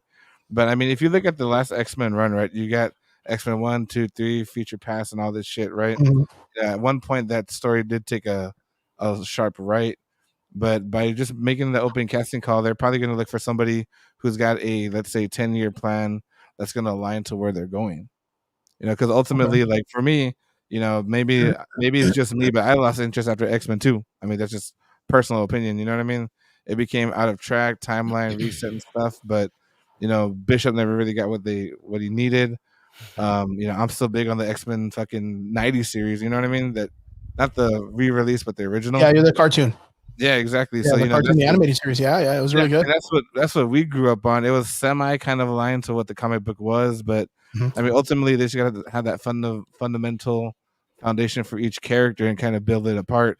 So, like, if you ever look at the One Piece, I don't know, did you guys ever finish One Piece or no? No, I got to see the live action. I've seen a couple of the beginning series, but like I've never like really been. I kind of watching like the shit that's going on right now, kind of like at the end, because I don't really want to like barter through the 900 something episodes. Yeah, but so I'm pretty up. I didn't watch the anime. I watched the live action, but if you look at the live action, they broke down each character's background, and then at the end, it all came aligned. So they have to have something similar to that plan, but also that's going to tie into the multiverse because that's what they want. They want to sell toys. They want to make tickets and shit. That's a good point. So, like, do you believe the X-Men should? Well, I mean, they're going to get introduced through like the Deadpool, but the Fox universe, right? But like, do you believe 100% that the X-Men as the characters that are going to stay in the Marvel MCU need to be established already? Or is this something we should wait for them to like kind of like finish out what they're doing right now and then introduce it as like a whole new part of the universe? Because we've had this discussion before where Brian and I have talked about like after Secret Wars, Marvel should do a whole brand new series, but it's just going to be the X-Men phase. Like the X-Men phase, and the movies just literally like move away from the Avengers series and all that shit and only focus for several years on the X-Men being built in that same universe. I mean, I think that would be the best thing, man, because they can get together, like fix all the shit that they've done with that part, and then just start off with a nice, healthy X-Men story. Because I mean, how are you gonna top off Hugh Jackman from Wolverine, bro? I mean, that's a big shoe to fill. Yeah, like whoever gets that role or whoever does the writing, they're fucked. You're fucked because you're so accustomed to a 10, 12, 15-year establishment that he's done of himself of Hugh Jackman. But I mean, I would say if you're gonna go, you have to go all in. You can't have a side project with Loki, Multiverse, Kang, and stuff. You just gotta be focused on that storyline and whatever villain you want to go. Whether you want to reintroduce Omega Red, nah, fuck that, dude. Yo, you can't. Nah, fuck that, bro. Like, if you're Kevin Feige, bro, you didn't come this far to pussy out, bro. You can't come this far and start being fucking reserved, bro. We're going balls. We're going balls to the walls, bro. We got Avengers over here. We got the West Coast Avengers over here. We got the X-Men over there, bro. We got fucking Spider-Man over here, bro. We going balls to the wall, bro. Fuck that, man. So earlier I went to go eat right before the show, and we were sitting with my brother and his wife, and we brought up the idea of like, well, what do you do? Like, you're about to start the incursions, Loki, the everything, bro. Everything's about to pop everything is popping off. Like, everything is moving towards a multiversal situation and shit's getting fucking wild. And then in the background, you got the fucking Thunderbolts that are fighting like some congressman just for some bullshit that has nothing to do about the multiverse. Zero to do about the multiverse. And then in the other fucking side, you got Werewolf by Night, Moon Knight beating some fucking weird ass dude's ass in an Egyptian fucking pyramid. You got a chick that can grow wings. You got a fucking Black Knight who it just found out that he was dating this chick that's immortal and got sucked up to space by a giant fucking weird alien. And so you guys are talking about slowing that down and just focusing on the X-Men. There is no shot. No way, man. No shot. That's happening, I was fucking dude. Literally, what I think they need to do is like right now there was a huge talk. And we talked about this and we were really excited. Midnight Suns. Fuck yeah. Like, whoa, that's super cool. Right now, Doctor Strange is about to cut a hole in the fucking multiverse and walk into the dark dimension and battle some very weird looking shit with a chick named Clea, who came out of like literally fucking left field for no reason. Battling and he just got back from introducing himself to a million different versions of like all his friends.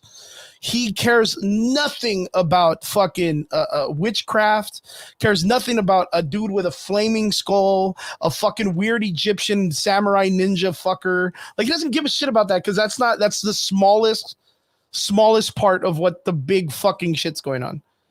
My thing is they introduced all of those little formats, those little stories at the end, and then they introduced all this big fuckery, and now they cannot bring it together to make sense. Like, the only thing you can do is introduce. I wouldn't say that. Well, I mean, dude, we don't know that. We don't know Thunderbolts. What the fuck are the Thunderbolts going to do in the incursion? We don't know that. We're in the middle of this arc. Incursion. We're in the middle of this arc that really hasn't even begun yet. We haven't even seen the first. We haven't even seen the first incursion yet. We don't know where they're going with this. They're about to fight like 13 versions of the fucking Avengers. When it comes to Deadpool, I think once we hit Deadpool, I think that's like the halfway mark. And I think a lot of things will be introduced. A lot of things will be explained in Deadpool. And from what I'm hearing, Deadpool will lead directly into Secret Wars. It's not gonna. True. I can see that. It's not gonna like lead us anywhere else but directly into Secret Wars. So once we have Deadpool, and I believe that Deadpool is like the halfway mark for this arc. I think once we get Deadpool, which is coming up soon, we will feel a lot better about where they're going moving forward. Personally, that's my. I agree with you. I agree with you. I think because Deadpool's going to introduce all the heavy hitters from the old Fox universe, everything. Right? Which is like you're going to get like the Dark Phoenix for no fucking reason. You're getting multiple X-Men. You're getting multiple Wolverines. You're getting multiple characters, and they're all and a lot of them have been confirmed for Secret Wars. But that's the thing, like all of those dudes are heavy hitters with superpowers that haven't been introduced into the world. I mean, if they just introduce Storm, she's an Omega level mutant. She can literally like fucking Halle Berry is confirmed in this movie. No, that's what I'm saying. That's what I'm saying. Like Deadpool's situation is going to introduce a bunch of heavy hitting characters with like marvelous superpowers. So like them fighting Kang, that's not already established though.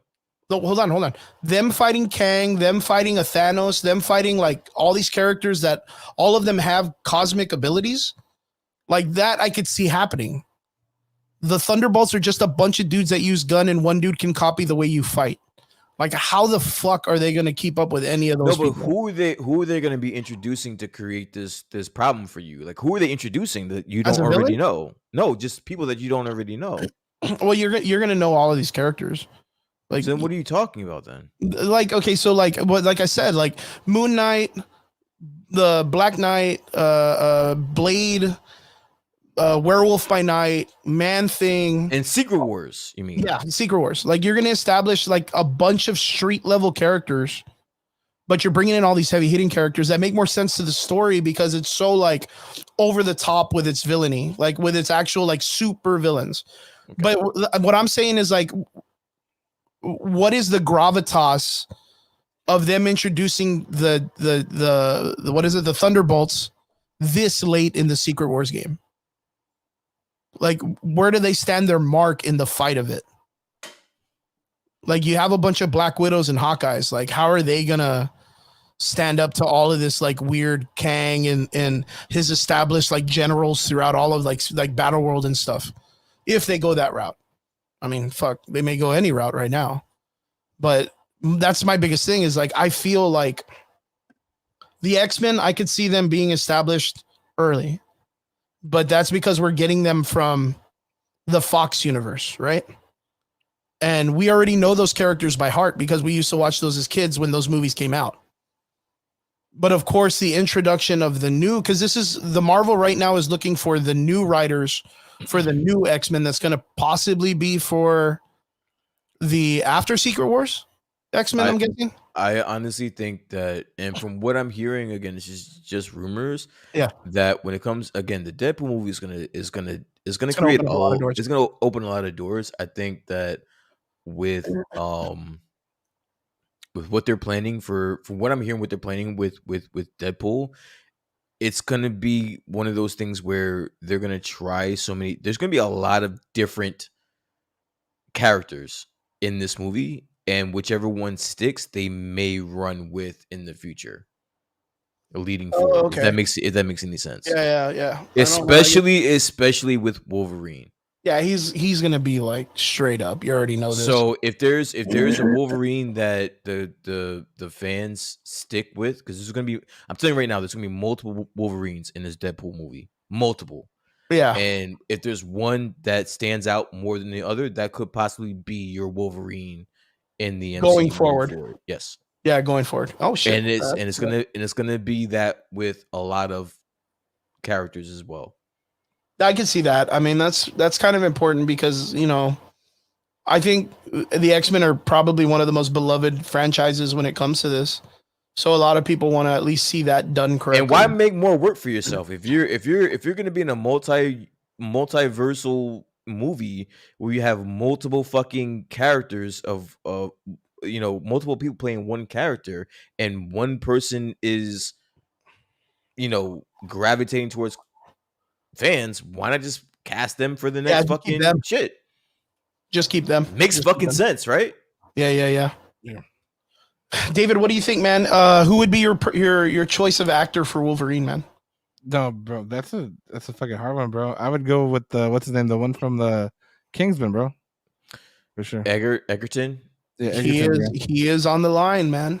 He's one of them. The other one that surprised the shit out of everybody a couple of days ago or weeks ago was Daniel Radcliffe. Came out on there's no shot he wins. I think it's down to two people. I think it's down to either Egerton, because he's had multiple meetings. He's had multiple meetings with them. And I think a dark horse is Zac Efron. Zac Efron? Really? I didn't think about Zac Efron. Really? Yeah. Yeah, well, I mean, after his jaw surgery, he does have like that mean old jaw now, right? And he's built, bro. And he's built like a brick house, dude. Yeah, especially with that new show that's with AI, bro. You'd be fine. Like I said, he's the fucking wrestling show for the Von Erichs. The Von Erichs. He looks fucking ripped as shit, dude. For what I'm hearing, he's like a dark horse that could sneak in and beat Wolverine. Well, the reason why I say Daniel Radcliffe is because recently he was doing a Paramount show or something like that, and he came out. It's like a post-apocalyptic world. He came out fighting like in his underwear, and he fucking came out like to do some like fighting in like an apocalypse or some shit. And he looks ripped to fuck, dude. Like he looks like he's in fantastic fucking shape. Like if you were to tell me for years though, yeah, if you were to tell me he was training for the Wolverine part, like I would. That's Harry Potter, right? Harry Potter. Yeah. He's been in shape for mad years though. Yeah.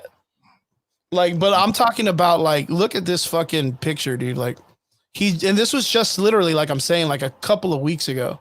This was him in that shot in this part. So they wanted to do like a fucking, like that's impressive, dude. Like that's impressive. So I know for sure Daniel Radcliffe is one of those guys that people are talking about.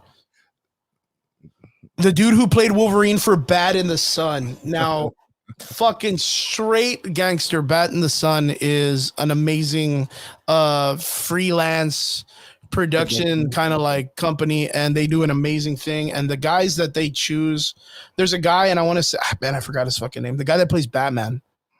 The guy that plays Batman for all his roles. Pete Holmes, bro. Pete Holmes. Dude, he is so good though, man. He is so good. The guy that plays their fucking the guy that plays their Batman is always super good, but the guy that plays their Wolverine, they always knock it out of the park. Always knock it out of the park. Porter, right? I can't remember his first name, McKevin or something like that. But great fucking actor, great actor across the board. Bat in the Sun's amazing. Can't wait for the Legend of the White Dragon. Still waiting on that for the Jason David Frank movie that they got coming out. I'm really, really excited. But yeah, actually, what's really, really crazy, talking about multiple variations and keeping everybody like in check and to seeing who they're going to keep. This kind of correlates very well with what we've heard go off recently about James Gunn. James Gunn in the DCEU, man. A lot of people are kind of up in the air about what he's doing with the format he's going to be following. And he actually answered a couple of questions this past couple of days ago, answering some of the fans about what they want to know about it. And he actually gave a list of people that he's keeping or considering. No, I would say that this is a list of people. It's a short list, very, very fucking short list of people that he's going to keep for going into the DCU. So they're not going to call it the DCEU. They're going to stick that to what they had. And the new one's going to be just the DCU, which is pretty cool, kind of MCU-ish, very easy on branding and stuff like that. But what are your guys' takes on the whole James Gunn thing, keeping the Peacemaker, Viola Davis, and Blue Beetle as his characters? Like, what do you guys take on that, man? Dave, you're our guy, man. You got to go first because people know what we're gonna say. So definitely, with James Gunn, bro. I mean, I haven't seen Blue Beetle. I heard the movie had some opportunities, that it wasn't as strong as a movie, but I mean, definitely John Cena as Peacemaker. I think that was a good role that he played.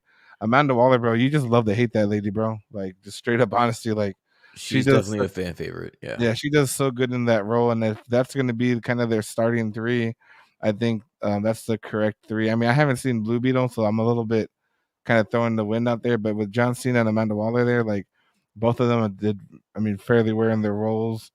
I know she carried over from the previous movie, but it was just good acting there, man. Like, David, let me ask you a question. Sure. When it comes to Blue Beetle specifically, I know that you said that this is a character that you haven't, been really close to, or you haven't seen the movie. What would you say if I said to you, he's needed for representation for the Mexican culture? What would you say to that? Chill, bro. Bet, bro. Shit. The money moves, You're bro. all for it. I mean, at the end of the day, if the story makes sense, because there's a difference between catering to a culture and catering to a good story. You know what I mean? Okay. So from what I heard, because I think it just came on the Xbox Store, I was talking to a buddy of mine. The movie wasn't that good. I said, bro, you got to fuck me up. Like, I'm about to watch it, and he's like, just keep your expectations low, man. I mean, I thought as an actor, he was really good at Cobra Kai. Trailers were pretty good.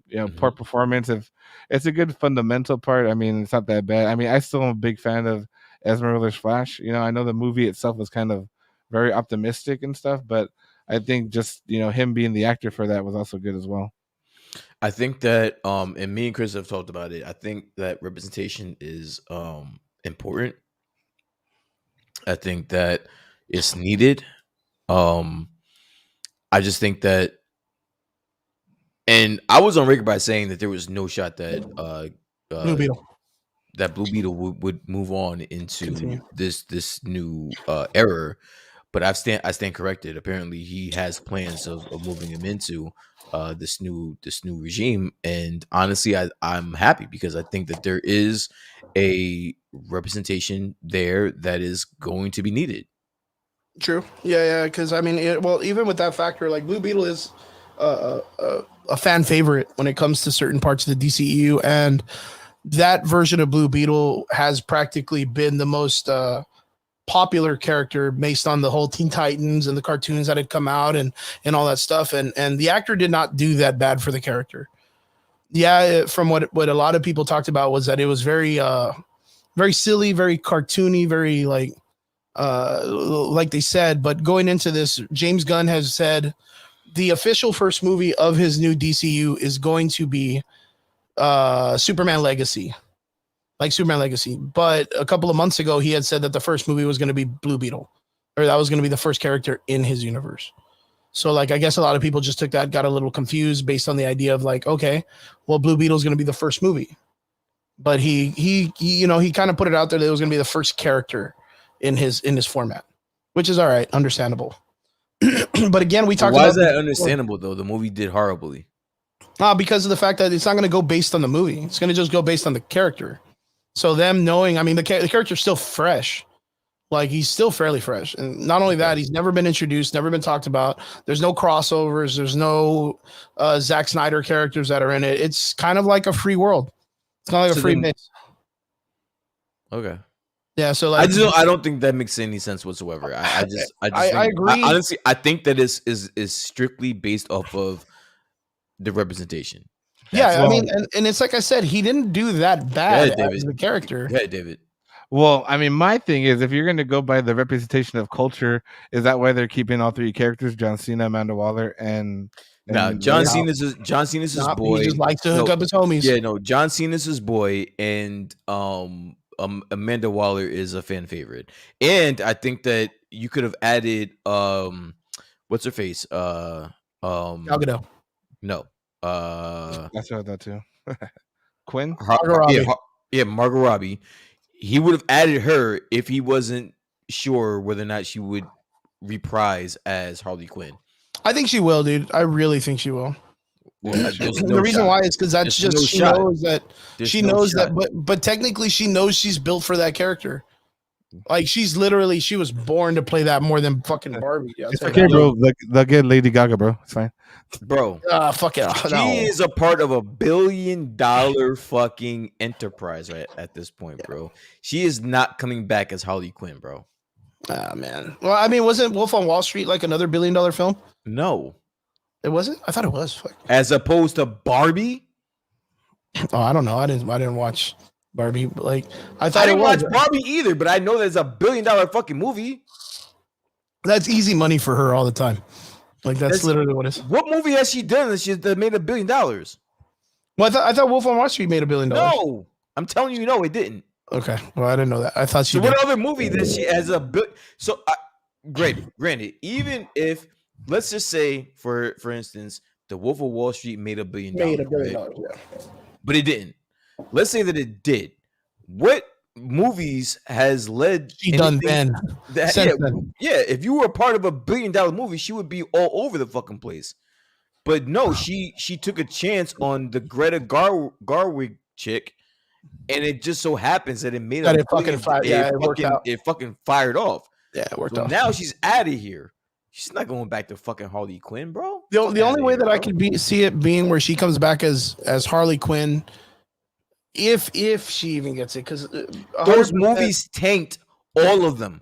All of the movies that she was Harley Quinn, they're all bad. So as of right now, if she were to be Harley Quinn, it's hurting her image. She just came off of $1 billion movie. Why would she go back to being in a movie that's not going to make money? Yo, but technically, did it really ruin her image? Like she is. I'm not saying it ruined her image. What I'm saying is it didn't make any money. So when you're going to be an actress in Hollywood, you want these resumes of these movies that are making money. You can't go to them with fucking Suicide Squad. You can't go to them with the Birds of Prey. These movies tanked. Yeah. You gotta go to them with the Barbies of the world. Well, how much did she make? Look it up. They made $1.383 billion worldwide. In Barbie. In Barbie alone? Yeah, I looked it up. Yeah. Damn, dude. But how? Yeah. Now ask me how much she made. How much the fucking Suicide Squad made. Shit, no, but I want to know like I want to know what her pay was for. Doesn't matter. Barbie. Doesn't matter. I don't know what she made. No, because she's on contract. No. That was. I think she might have got points for that. I don't even. Yeah, I was gonna say like. I think that was more like she got like a executive producer points for that. Like that was a risk she took for that. How much do you think she made? She made a lot of fucking money. 12.5 million. Yeah, 12.5 million for Barbie. Yeah. That's all right. That's pretty good. It's pretty good, right? Yeah, that's pretty good. And you're gonna ask her to take that 12.5 that she made from that and do what with another fucking Suicide Squad or a James Gunn movie? Let me see. I'm trying to figure out. Business wise, it just doesn't even make sense. So for Birds of Prey, how much do you think she made? I don't know. How much did the movie make though? I don't know. I'm just asking how much she made. That doesn't matter. It doesn't matter what her asking price is. Is asking what really matters is how much did the movie make. Though. That's kind of interesting though, man. She made $8 million. That's fine. How much did the movie make though? Okay. What was it? Which one? Birds of Prey? You're telling me. You looking it up? It made 84.2 million and 205.3 million. Oh yeah, 84.2 million in the United States and 120.1 million in territories, and worldwide $205.3 million. Yeah, a lot different from 1 billion fucking dollars, bro. Yeah, but she was crazy. Like, she was only paid 8 million. Well, she was paid 8 million in this movie, and then only made 12 million in the other one. That's a big pinch. And the other one was $1 billion movie. Yeah, but royalties. That was a big pinch for. I'm telling you, she took points in that. That was almost like she produced that movie. Yeah. She took points in that movie. So even the 12, she could have made a lot more than that. But no, she made a lot more than that. What I'm saying, she made a lot more than that because she took points. The Suicide Squad, the first movie made, or the second movie, 168.7 million, and Suicide Squad, the original one, $747 million. It almost made $1 billion. Yeah, so after everything was done, was all the bullshit. Yeah, and honestly, she had no points in that. This movie, this $1 billion fucking movie that now she's at right now, she had points in that. So she not only has production points in that, but she now can be accredited to making $1 billion fucking movie. She's not about to go back to fucking Harley Quinn, bro. If she does, I would be extremely surprised, bro. Extremely surprised. That'd be really, really concerning. Yeah, but then again, it's one of those things like, okay, James Gunn as a director has this opportunity to create something brand fucking new. And I think it's a huge fuck up that he's even claiming that he's willing to bring the fucking Peacemaker guy, Amanda Waller, and the Blue Beetle's kind of up in the air because he's kind of fresh or whatever. Like, that doesn't have any correlation to the Snyderverse or whatever the fuck they want to call it.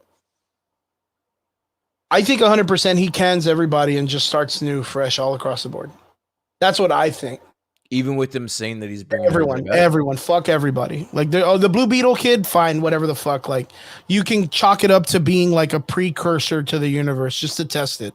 But everyone else across the board, fuck them. Like, they didn't work. It didn't work. Like, there's no reason for them to keep one or two clamorers, because then, like, it goes across the board. Like, You can't make an argument for any of these people to come back. None of them. Even John Cena. Yeah. Even John Cena. You can't make an argument. Looking out for a homie, man. And I get it. I mean, you want to kind of hook these dudes up because I think James Gunn's just full of his own shit. And he's just like, nah, but Peacemaker was the best thing. I got to bring him back, guys. And it's like, no, bitch, just can everybody. Because you already had all the fucking Justice League members come in that show. So he's already connected to that fucking universe. You know what I mean? Just can them all, dude. Can them all. If you can do it with John Cena, he can do it with any other motherfucker that lifts weights. You know what I mean? He's got it. He can bring in any other dumb guy to kind of dance around and act dumb. Like, I just think across the board, he needs to cancel everybody. Erica Chance Patrick, is that our boy? Wrong Rick, is he in there? That's our boy, man. Says she will want 20 million a film now. No, 50 million, brother. 50 million. She's asking for 50 million now, which I mean, I think she's worth it. I don't know who's going to pay that shit, but I think she's worth it. And that's what I'm saying. Like, her prices just went up. Like, her everything about her just went up. And I don't think for our Harley Quinn role, they're going to want to pay that. It doesn't make sense. Again, business wise, for her end and from the studio's end, it doesn't even make sense anymore for her to go back to being Harley Quinn. Those movies didn't make any fucking money, bro. It made $700 for the Suicide Squad, but that had multiple fucking people in the fucking movie. Like, it just doesn't make sense. Yeah, and I'm a really strong believer James Gunn needs to just fucking cancel everybody and just bring it all as clean slate. Yeah. That's what I think. And I am ready for it. I'm ready for DC to be successful. I'm ready for them to bring us great shit. That's what I'm ready for. So they're definitely due for something, man, for sure. They need it, right? Like, they need a win. They need a fucking win. David, are you excited for James Gunn being the kind of like the captain of this ship for DC? I mean, I think once he starts getting his footprint going, it'll be better. I mean, there's been a lot of talk. He's been talking a lot, but I think it's a different support system in DC than Marvel, you know? So I think that's what he's trying to build around him. Yeah, that's a good point. It's a good fucking point. Ask me that same question. Ask what? Ask me that same question, yo. Go. No, ask me that question. Brian, do you think James Gunn is going to be a great captain of this ship or what? The DCU? Fuck no, bro. No. What? Dude. It hasn't even started. And that's why. It hasn't even fucking started, and he's just shit in the bed. And he's shit in the bed already. Yeah. Shit. Yo, I want to ask. Okay, and not only that, but these motherfuckers in Warner Brothers might sell next year. If they sell next year and they don't want to keep James Gunn, this shit might be up in flames anyway, bro. Yo, I have to fucking ask you guys. I have to ask. And Wronghole Rick in the fucking comment section. You're here, bro. I need to answer this. If by chance it all starts to fuck around, what movie do you see James Gunn fucking bailing at this ship, like taking the life raft and being like, sorry guys, I quit? Yo, I remember it was a stream with you, me, and Triggs, and I said, and I heard this long ago, that this could possibly be just a stunt for him to make as much money as possible and fucking bail, dude. And dip.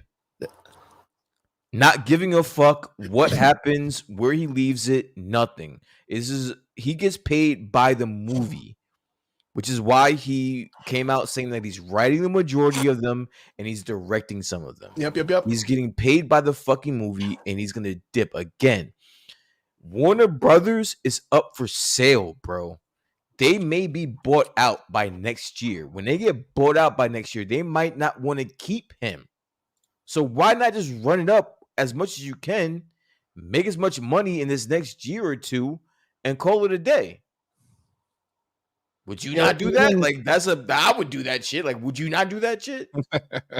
even fucking crazier than that is this guy James Gunn has got enough momentum in himself that he has now brought in a pretty heavy cast of hitters for his film, The Toxic Avenger, which is like his trauma shit back in the day. Like, what if he's just throwing all of this out there to kind of like raise money for that and try to derail it? He gets paid by the project. So if he gives you The Toxic Avengers, because that's another fucking couple million in his fucking pocket. But that's his own personal shit. Yeah. So like, I think he ends up fucking over the DC universe and just moving on to this flagship if it gets the momentum. That's what I think. And Peter Dinklage is like his first fucking dude. And then fucking Elijah Wood, bro. Like Elijah Wood, that's already too huge. Kevin Bacon. Like, come on, man. Like, these guys are huge guys and names that are going to be coming out in like some weird. This is a scam, bro. This DCU shit is a scam, bro. We're all getting scammed. It's a fucking 100% scam. It's a fucking scam, bro. Straight up. That's what I think. I think it's all fucking fake and phony. I think it's all fucking fake. Onwards to the last part of the conversation. Speaking of scams and things that we don't disagree with, we don't like about the fucking Gen V shit, bro. The which one? The Gen V shit. We spent so much time talking about this fucking James Gunn shit. The Gen V shit. The show. I mean, you guys haven't seen it though. I don't want to. I saw it. Brian saw it. I haven't seen it yet. Episodes though. You didn't see the last episode, but okay. So Gen V just dropped, which is a sideshow of course, everyone's fucking favorite fucking debacle of superheroes, The Boys. Brian, what did you think of the first two episodes, dude? I liked it, bro. I really did. It's woke as fuck. I'm gonna be honest with you. You're like, dude, it's really fucking crazy, dude. It's woke as shit, but I liked it. You know what? I agree with you, dude. It's a good show. It's a pretty good show. The cast is like it's pretty full-hearted compared to like, it's a cool turnaround from what The Boys gave us. Right? The Boys was always like Homelander and the fucking. I think it's right on par with what The Boys gave us, bro. That shit. But the characters are very full-hearted. Like, they're very like morally like not gray or dark. They're kind of people who actually care about shit, and they're dealing with actual like problems. They're dealing with real situations. Like the main girl, like, yeah, she had like a whole like boys kind of introduction to her powers and shit. But like, it's her trying to, go through college and be a winner, and then like trying to understand and be like this popular character because she understands the value and trying to win her sister's love back and like all of this cool shit. Like, it's all right. And then the main character, Andre, he's dealing with all of this like father issues and trying to make his dad proud. His best friend was like the number one in the college, and then something happens with him, and there's a lot of like caring where you're kind of like, my opinion was, I was taken in the fact that all of these guys were really like just like the Seven. They were all just a bunch of chauvinistic, like, let's just fuck and that's it. But like there's heart to these characters. Like they're very well connected and they're really, really friends. Like so we don't have to like heart, because it wasn't even a topic. So what you so for the first 3 episodes, what are you grading this series? Dude, I'm giving out of a 10, I'm giving it like a good 7.5, 8. Like I think it's a great show, and I think it's, for being 3 episodes, it left on a good cliffhanger. I'm really excited to see where it goes in the next couple of episodes. Like the cast is good, the storytelling's good, the action and the CG is like phenomenally good. Like yeah, it has its weird perversions and grotesque etiquette or whatever. It's the boys, bro. It's the boys. That's literally what it is. So like if you've already seen the boys, like there's nothing that's a surprise. I was gonna say, if you were able to get through the orgy fucking episode, the orgasm, or what is it? Orgasm. Yeah, you can get through this shit, bro. Yeah, it's and the reason why you can get through it is because the characters are likable. Yeah. All the characters are really, really likable, and they all have their own like pathway that they're following, and everybody, like, you can invest in it. Like you can invest in it. I think it's a really great show. So if you get an opportunity, really get out there and check it out. And we'll be covering we'll get into it a little bit more in the next episode of our show, so that way we can give everybody the opportunity to watch all 3 and really get delving into it and hopefully find out when the rest of the show is going to be coming out. Super worth it. David, you haven't seen it yet, right? I haven't seen it yet. I barely saw the first season of The Boys, and I fell in love with it. You're in for it, man. You should watch The Boys. Like, yeah, honestly, I would say I would watch The Boys before I watch this. So finish that. Then because I wouldn't watch this if you didn't watch The Boys. Yeah, and I was gonna say, like, fuck, you're barely past the first season of The Boys, dude. It pops off in the second. The Boys is good, by the way. Yeah, it's really good. It's really dude. Fucking good. Billy Butcher's the fucking best. Yeah, it's Billy Butcher's the best. Yeah, but speaking of shows that let us down, guys, Ahsoka Tano episode 7. Speaking of fucking weird ass television shows, boys, we have episode 7 of Ahsoka Tano. Ezra Bridger back doing his thing. Ahsoka Tano doing her thing. Sabine doing her thing, and Thrawn just eating tacos and chilling out in his base. Like, guys, I gotta understand. I gotta ask. Episode 7. Give me your take on it. No. Let's always ask people questions first. How about you go first? I was gonna let David go because these are guests. These are man at arms today. No, why don't you go first? Yes, we will allow it today. Okay. David, we'll hang Actually, it back. You know what? I may have the more positive outlook on this show today compared to you guys, man. Fuck. I thought this was a great Rebels show. This was perfect for the actual Star Wars cartoon, The Rebels. I thought it was pretty fun in that essence. As a live action, this shit was not good. Not as the second to the last episode, not being a part of a bigger, huge story in the situation of the Star Wars lore and all the stuff that they were talking about. Each character has such a weird fundamental entry into this episode. And what I mean by that is, like, Sabine is out there doing her shit that's very Mandalorian. But when Ahsoka finally comes in and pops off, she pops in and starts fighting Baylan, who, of course, Baylan fucking steals this show completely. In my opinion, his character deserves more spotlight than any of these characters have been. They could have made 2 shows. One of them called Rebels Live Action, not Ahsoka, and then the other one called Baylan, the Dark Jedi, or the missing fucking badass that no one ever knew about. You know what I mean? The myth, the fable, or whatever. So before we get like all over the place, why don't you give us some positives and some negatives from this episode? My positive is, this really gave me the nostalgia of the Rebels show. Okay. Like, this was like, if this was an episode of Rebels, 100% would have been a great episode. Yeah.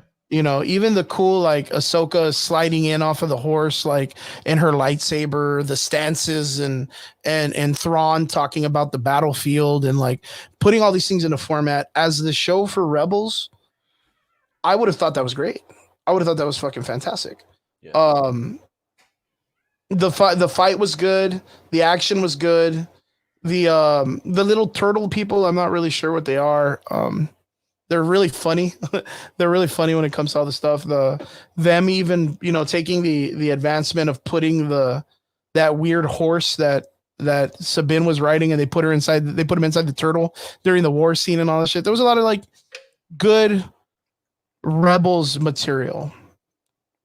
My negative would be that the translation of that does not correlate very well with the live action, because the over the top explanation of how you explain fear or fighting in a war that people can die from to children to adults is way different.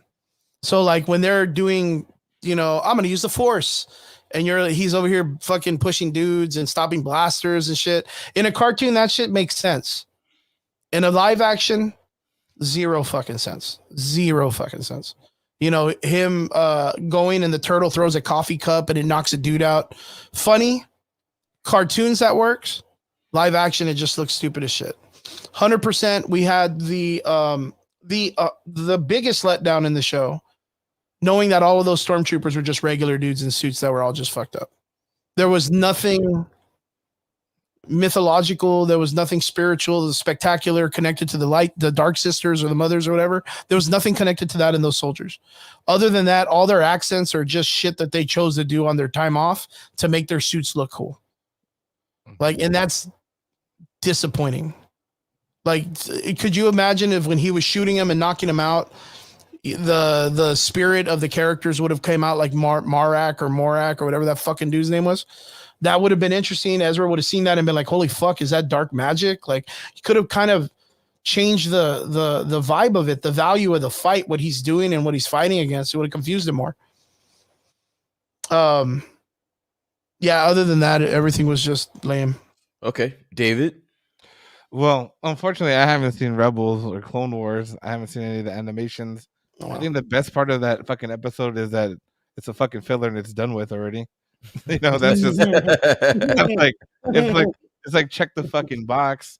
I mean, the best part, I mean, it establishes the characters a little bit, but I know we were talking about Balin before and kind of opened up my eyes to thinking what his part is, because, you know, at some point within this story, you know, and I'm a huge like Mandalorian fan, I'm a big Mando fan.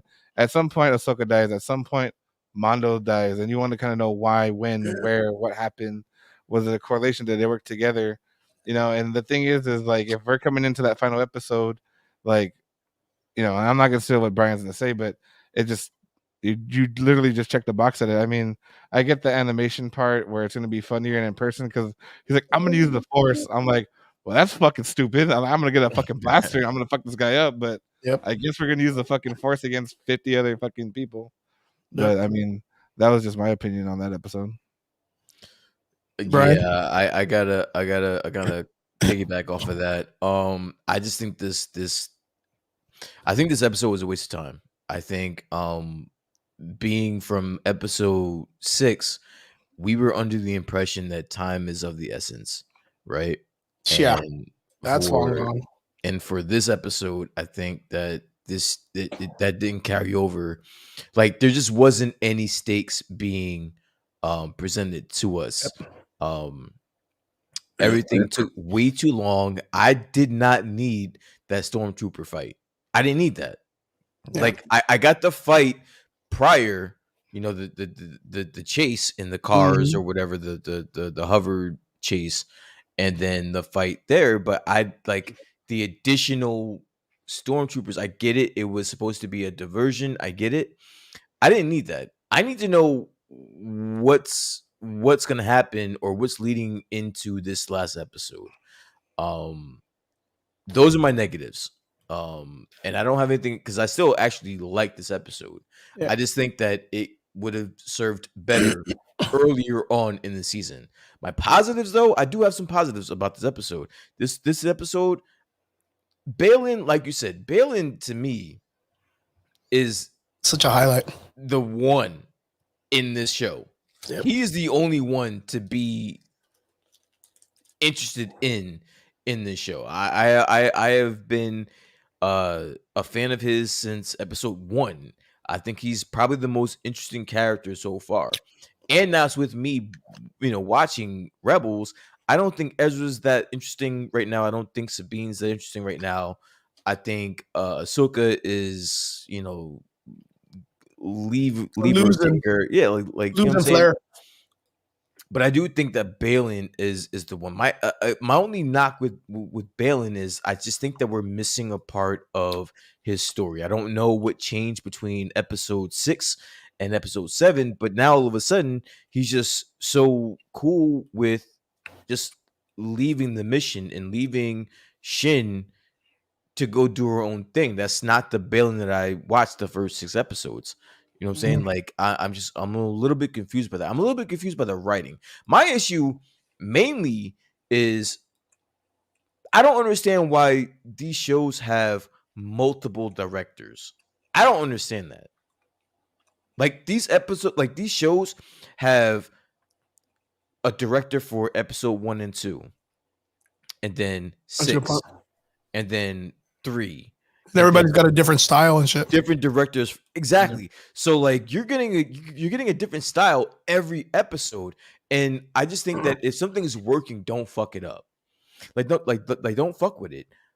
I don't know who directed this episode, but I think they did a very, very bad job. Yeah, it was very sitcom-y or something. Yeah, I think they did a bad job. I think Baylan, who for me again has been a fan favorite, just took a turn that made absolutely no sense whatsoever. Maybe that's not even on the director. Maybe that's on the writing or something. But whoever that's on, that was poorly done.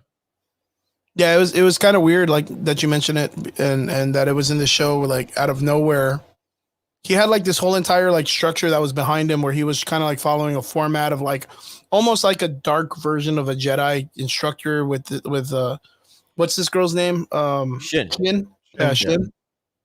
And trying to course her into being a better Padawan almost. Like she even has like the Padawan like little thing on her necklace that you see her like for her hair that they cut off when they become masters, and like the format's there. Everything's there in the sense of how they run a Jedi.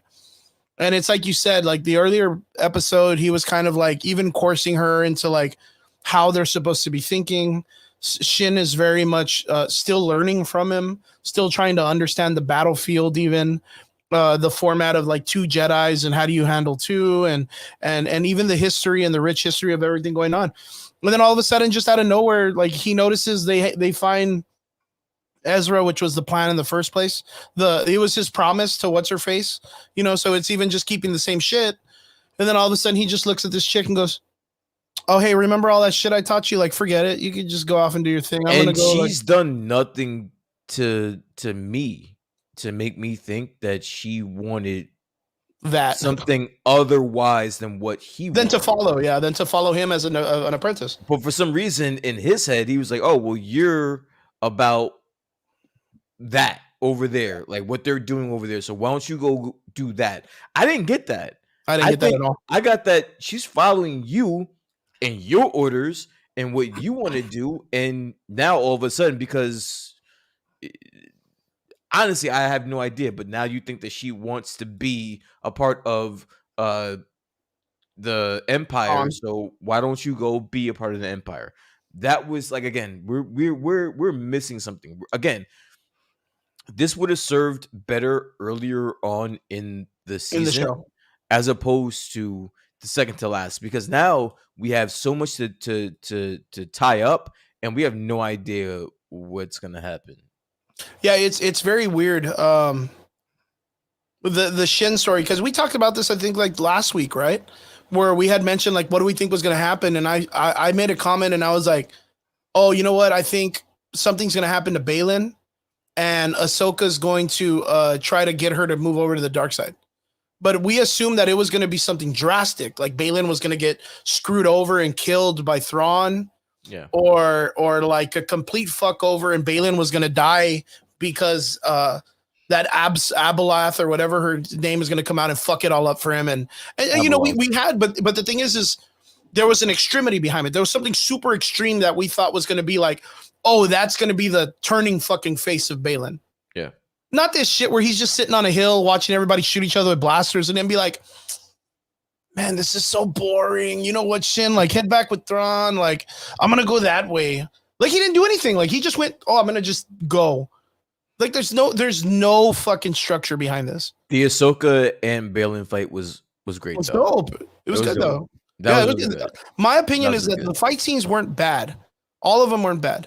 What was bad is everything around that shit, which was the entire fucking episode. Like, everything around this. Like, the whole... You got Thrawn sitting there with his fucking chessboard out.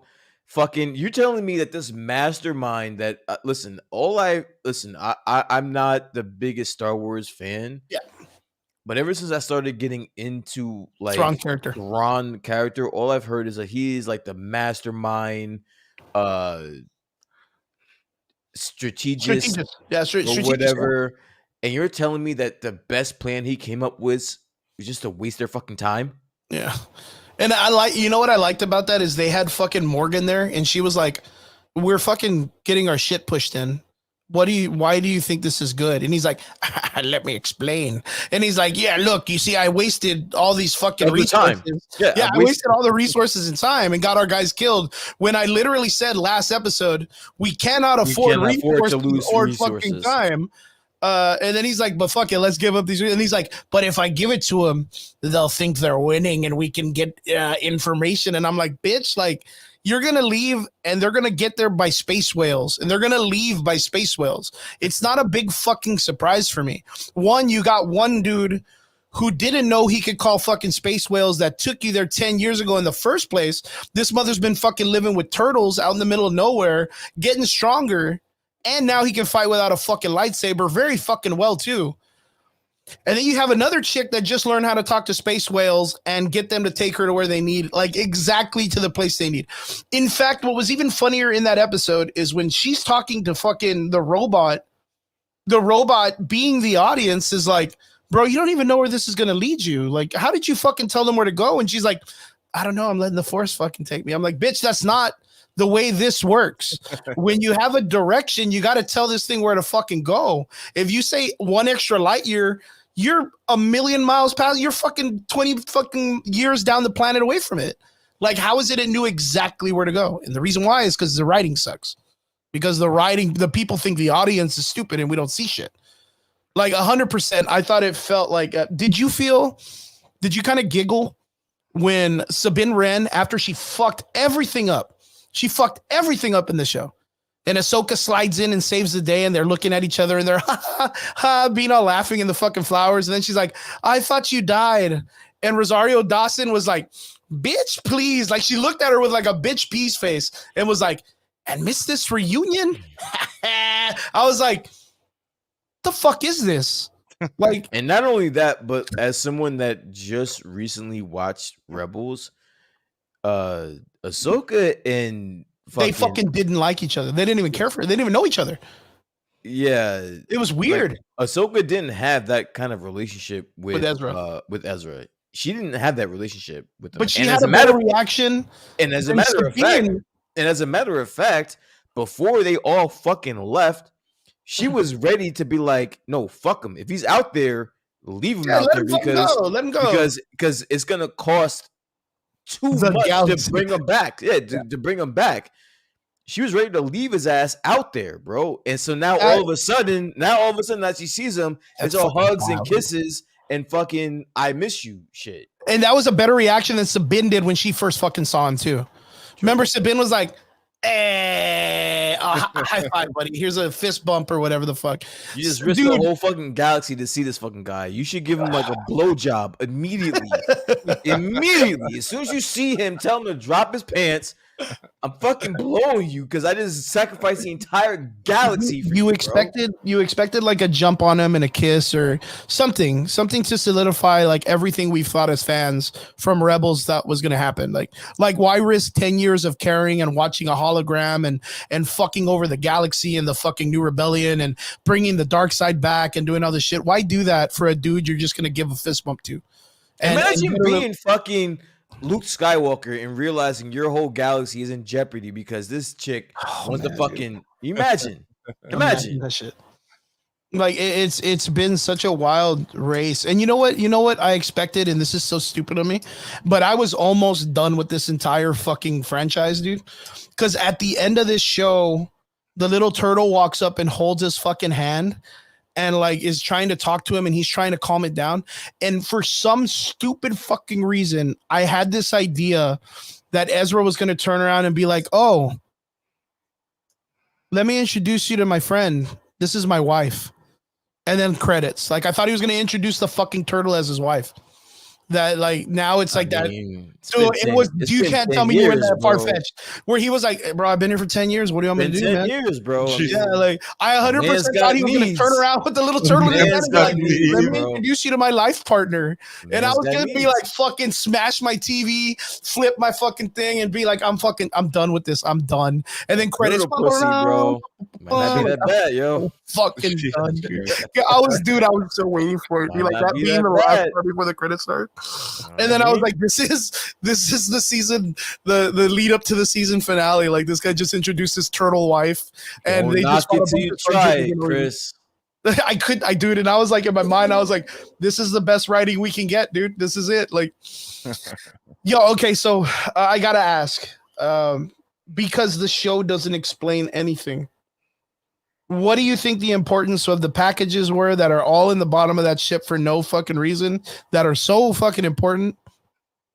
Why the fuck did Shin stand there like a dumbass for so long after being asked if she just wanted to join Ahsoka instead?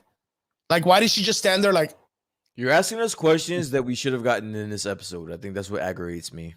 Yeah, but like, okay, you're asking us questions that we should have been answered. Like at the minimal, we should have found out what the cargo was. Yeah, at the minimal. Oh, but yeah, okay, yeah, that's 100% what the show should have answered. It didn't. And the thing is we theorized last week about these soldiers being like some badass fucking like, oh man, dude, they got to be like death troopers, because it would have been a great setup for the writers to do some shit like that. Yeah. Now that we know these writers are full of shit and they suck and they've given us fucking stupid shit, what do you think is in the cargo? Like, what do you think the importance of the cargo is? Who fucking knows, dude? Like, no, that's what I'm saying. Like, at this point in the season, I don't think there should be many questions. There's too many questions, and I think that's where I got frustrated last week when I came and I had all these. I said, "Yo, dude, there's so many questions that need to be answered within the next 2 episodes."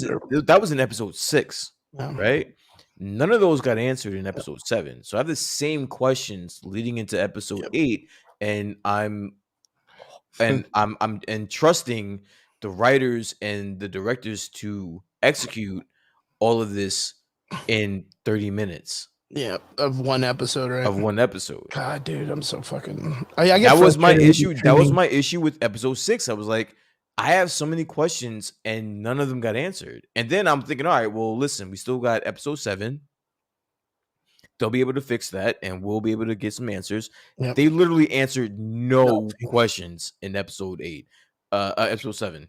They literally just extended episode 6 and answered nothing. It was the wildest shit I've ever saw in my life. Yeah.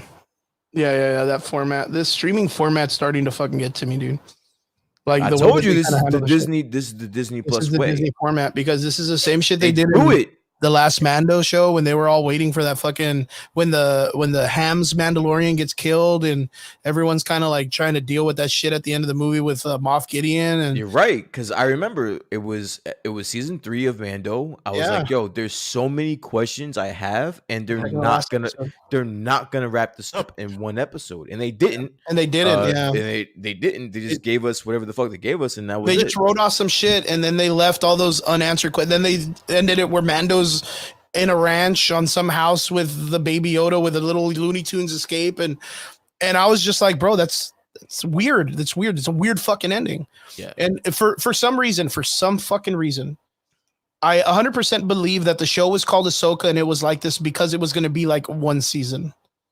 Like the way like Obi-Wan, like I thought it was, dude, there's no fucking way, dude. It has to be a second season or a third. I hope it doesn't go to 3 seasons because there's no fucking reason. There's no fucking reason to take this that far. You already fucked up all this shit. Theorizing. What do you guys hope is in the boxes? What do you think the precious cargo is going to be? Because really, like, a bunch of turtles and fucking 3 random dudes beat the fuck out of this guy's army in the middle of a desert. Like, there's no way this guy shows up and the whole armada of the fucking New Republic doesn't fucking clown this fucking dude right when he pops off. Stead witches. Okay. I heard that rumor, and I think that's a really interesting take. Dave? That'd be a Sith Jedi's, bro. Sith fucking Jedi's, like old school Jedi's brought like all dead ones and shit? Well, I mean, it has to be a resource on the planet, bro. Honestly, I mean, that's what they're taking back out from the galaxy. You know what I mean? So it has to be something from the planet. And the thing is that galaxy has those weird fucking like characters that came out in that video game, no? And Jedi Survivor, the ones that are like the old school fucking, they have like weird head shapes. They have like triangle head shapes. Long fucking. I didn't play thing. Survivor, so you didn't say. I thought you played Jedi Survivor. I thought you played the one Cal Kestis and shit. Yeah, that's Fallen Order, but then there's a second one with. Oh shit! There's 2 games, and those characters aren't in the first game either, or no? No. So I'm thinking that because sooner or later we understand that there's that concept of like they were trying to clone Grogu, create characters with Jedi powers, because eventually the idea is Palpatine's supposed to come back, right? And we understand that between Palpatine's entrance in the last movies and now we have Snoke's character. We've never seen that race of character in the Star Wars universe, but maybe that character was the one that works from this world. Thrawn brings back to be able to clone Siths to be able to be as strong as themselves when they were around. It's not a different galaxy though. There's no Siths. There's no Empire. There's none of that over here. So all that shit means nothing in this galaxy. This is a completely different galaxy. I think that's the most frustrating part, is because there's none of that here. It's very simple. You have a clean slate as to what the fuck is going on over here, and it's you still have no idea. I think this is a very interesting question though. Billy Barnett wrote, I think I know why there's a lot of unanswered questions. They want you to watch more content in the future. They're probably doing a big crossover movie with Mando and Ahsoka and whatever. True. We've heard this. They're probably doing that, but you need something leading into that, is my point. Like, that's kind of the foregone conclusion, that all of this is going to lead into a mashup Avengers type of movie with Mando, Ahsoka, Sabine, everybody, Ezra, everybody that's going to be involved. Bo-Katan, all those fuckers. Bo-Katan, everybody. We get that. What I'm saying is, what's leading into that? What are we leading? What are the stakes? Yeah, what are the stakes that we're leading into that mashup that it kind of wants us entertained by that? Like, I don't get it. And this is the big thing. And I remember you saying this a long time ago, where you were like, we already know how it all kind of comes to a conclusion. How do you make us care about all of this stuff when we already know what happens in the end? Right. Which is like that middle ground timing, right? But we don't know how this all ends. Like, but the time between now and the sequels is a big gap. Like, there's a big gap between now and I agree. The sequels. So there's a lot of shit that happens. Like, there's a big void of Star Wars that we don't know happen between now, like the Rey saga, right? You're talking about between here and the Rey saga, right? Between now and the Rey saga, we have no idea what the fuck happened.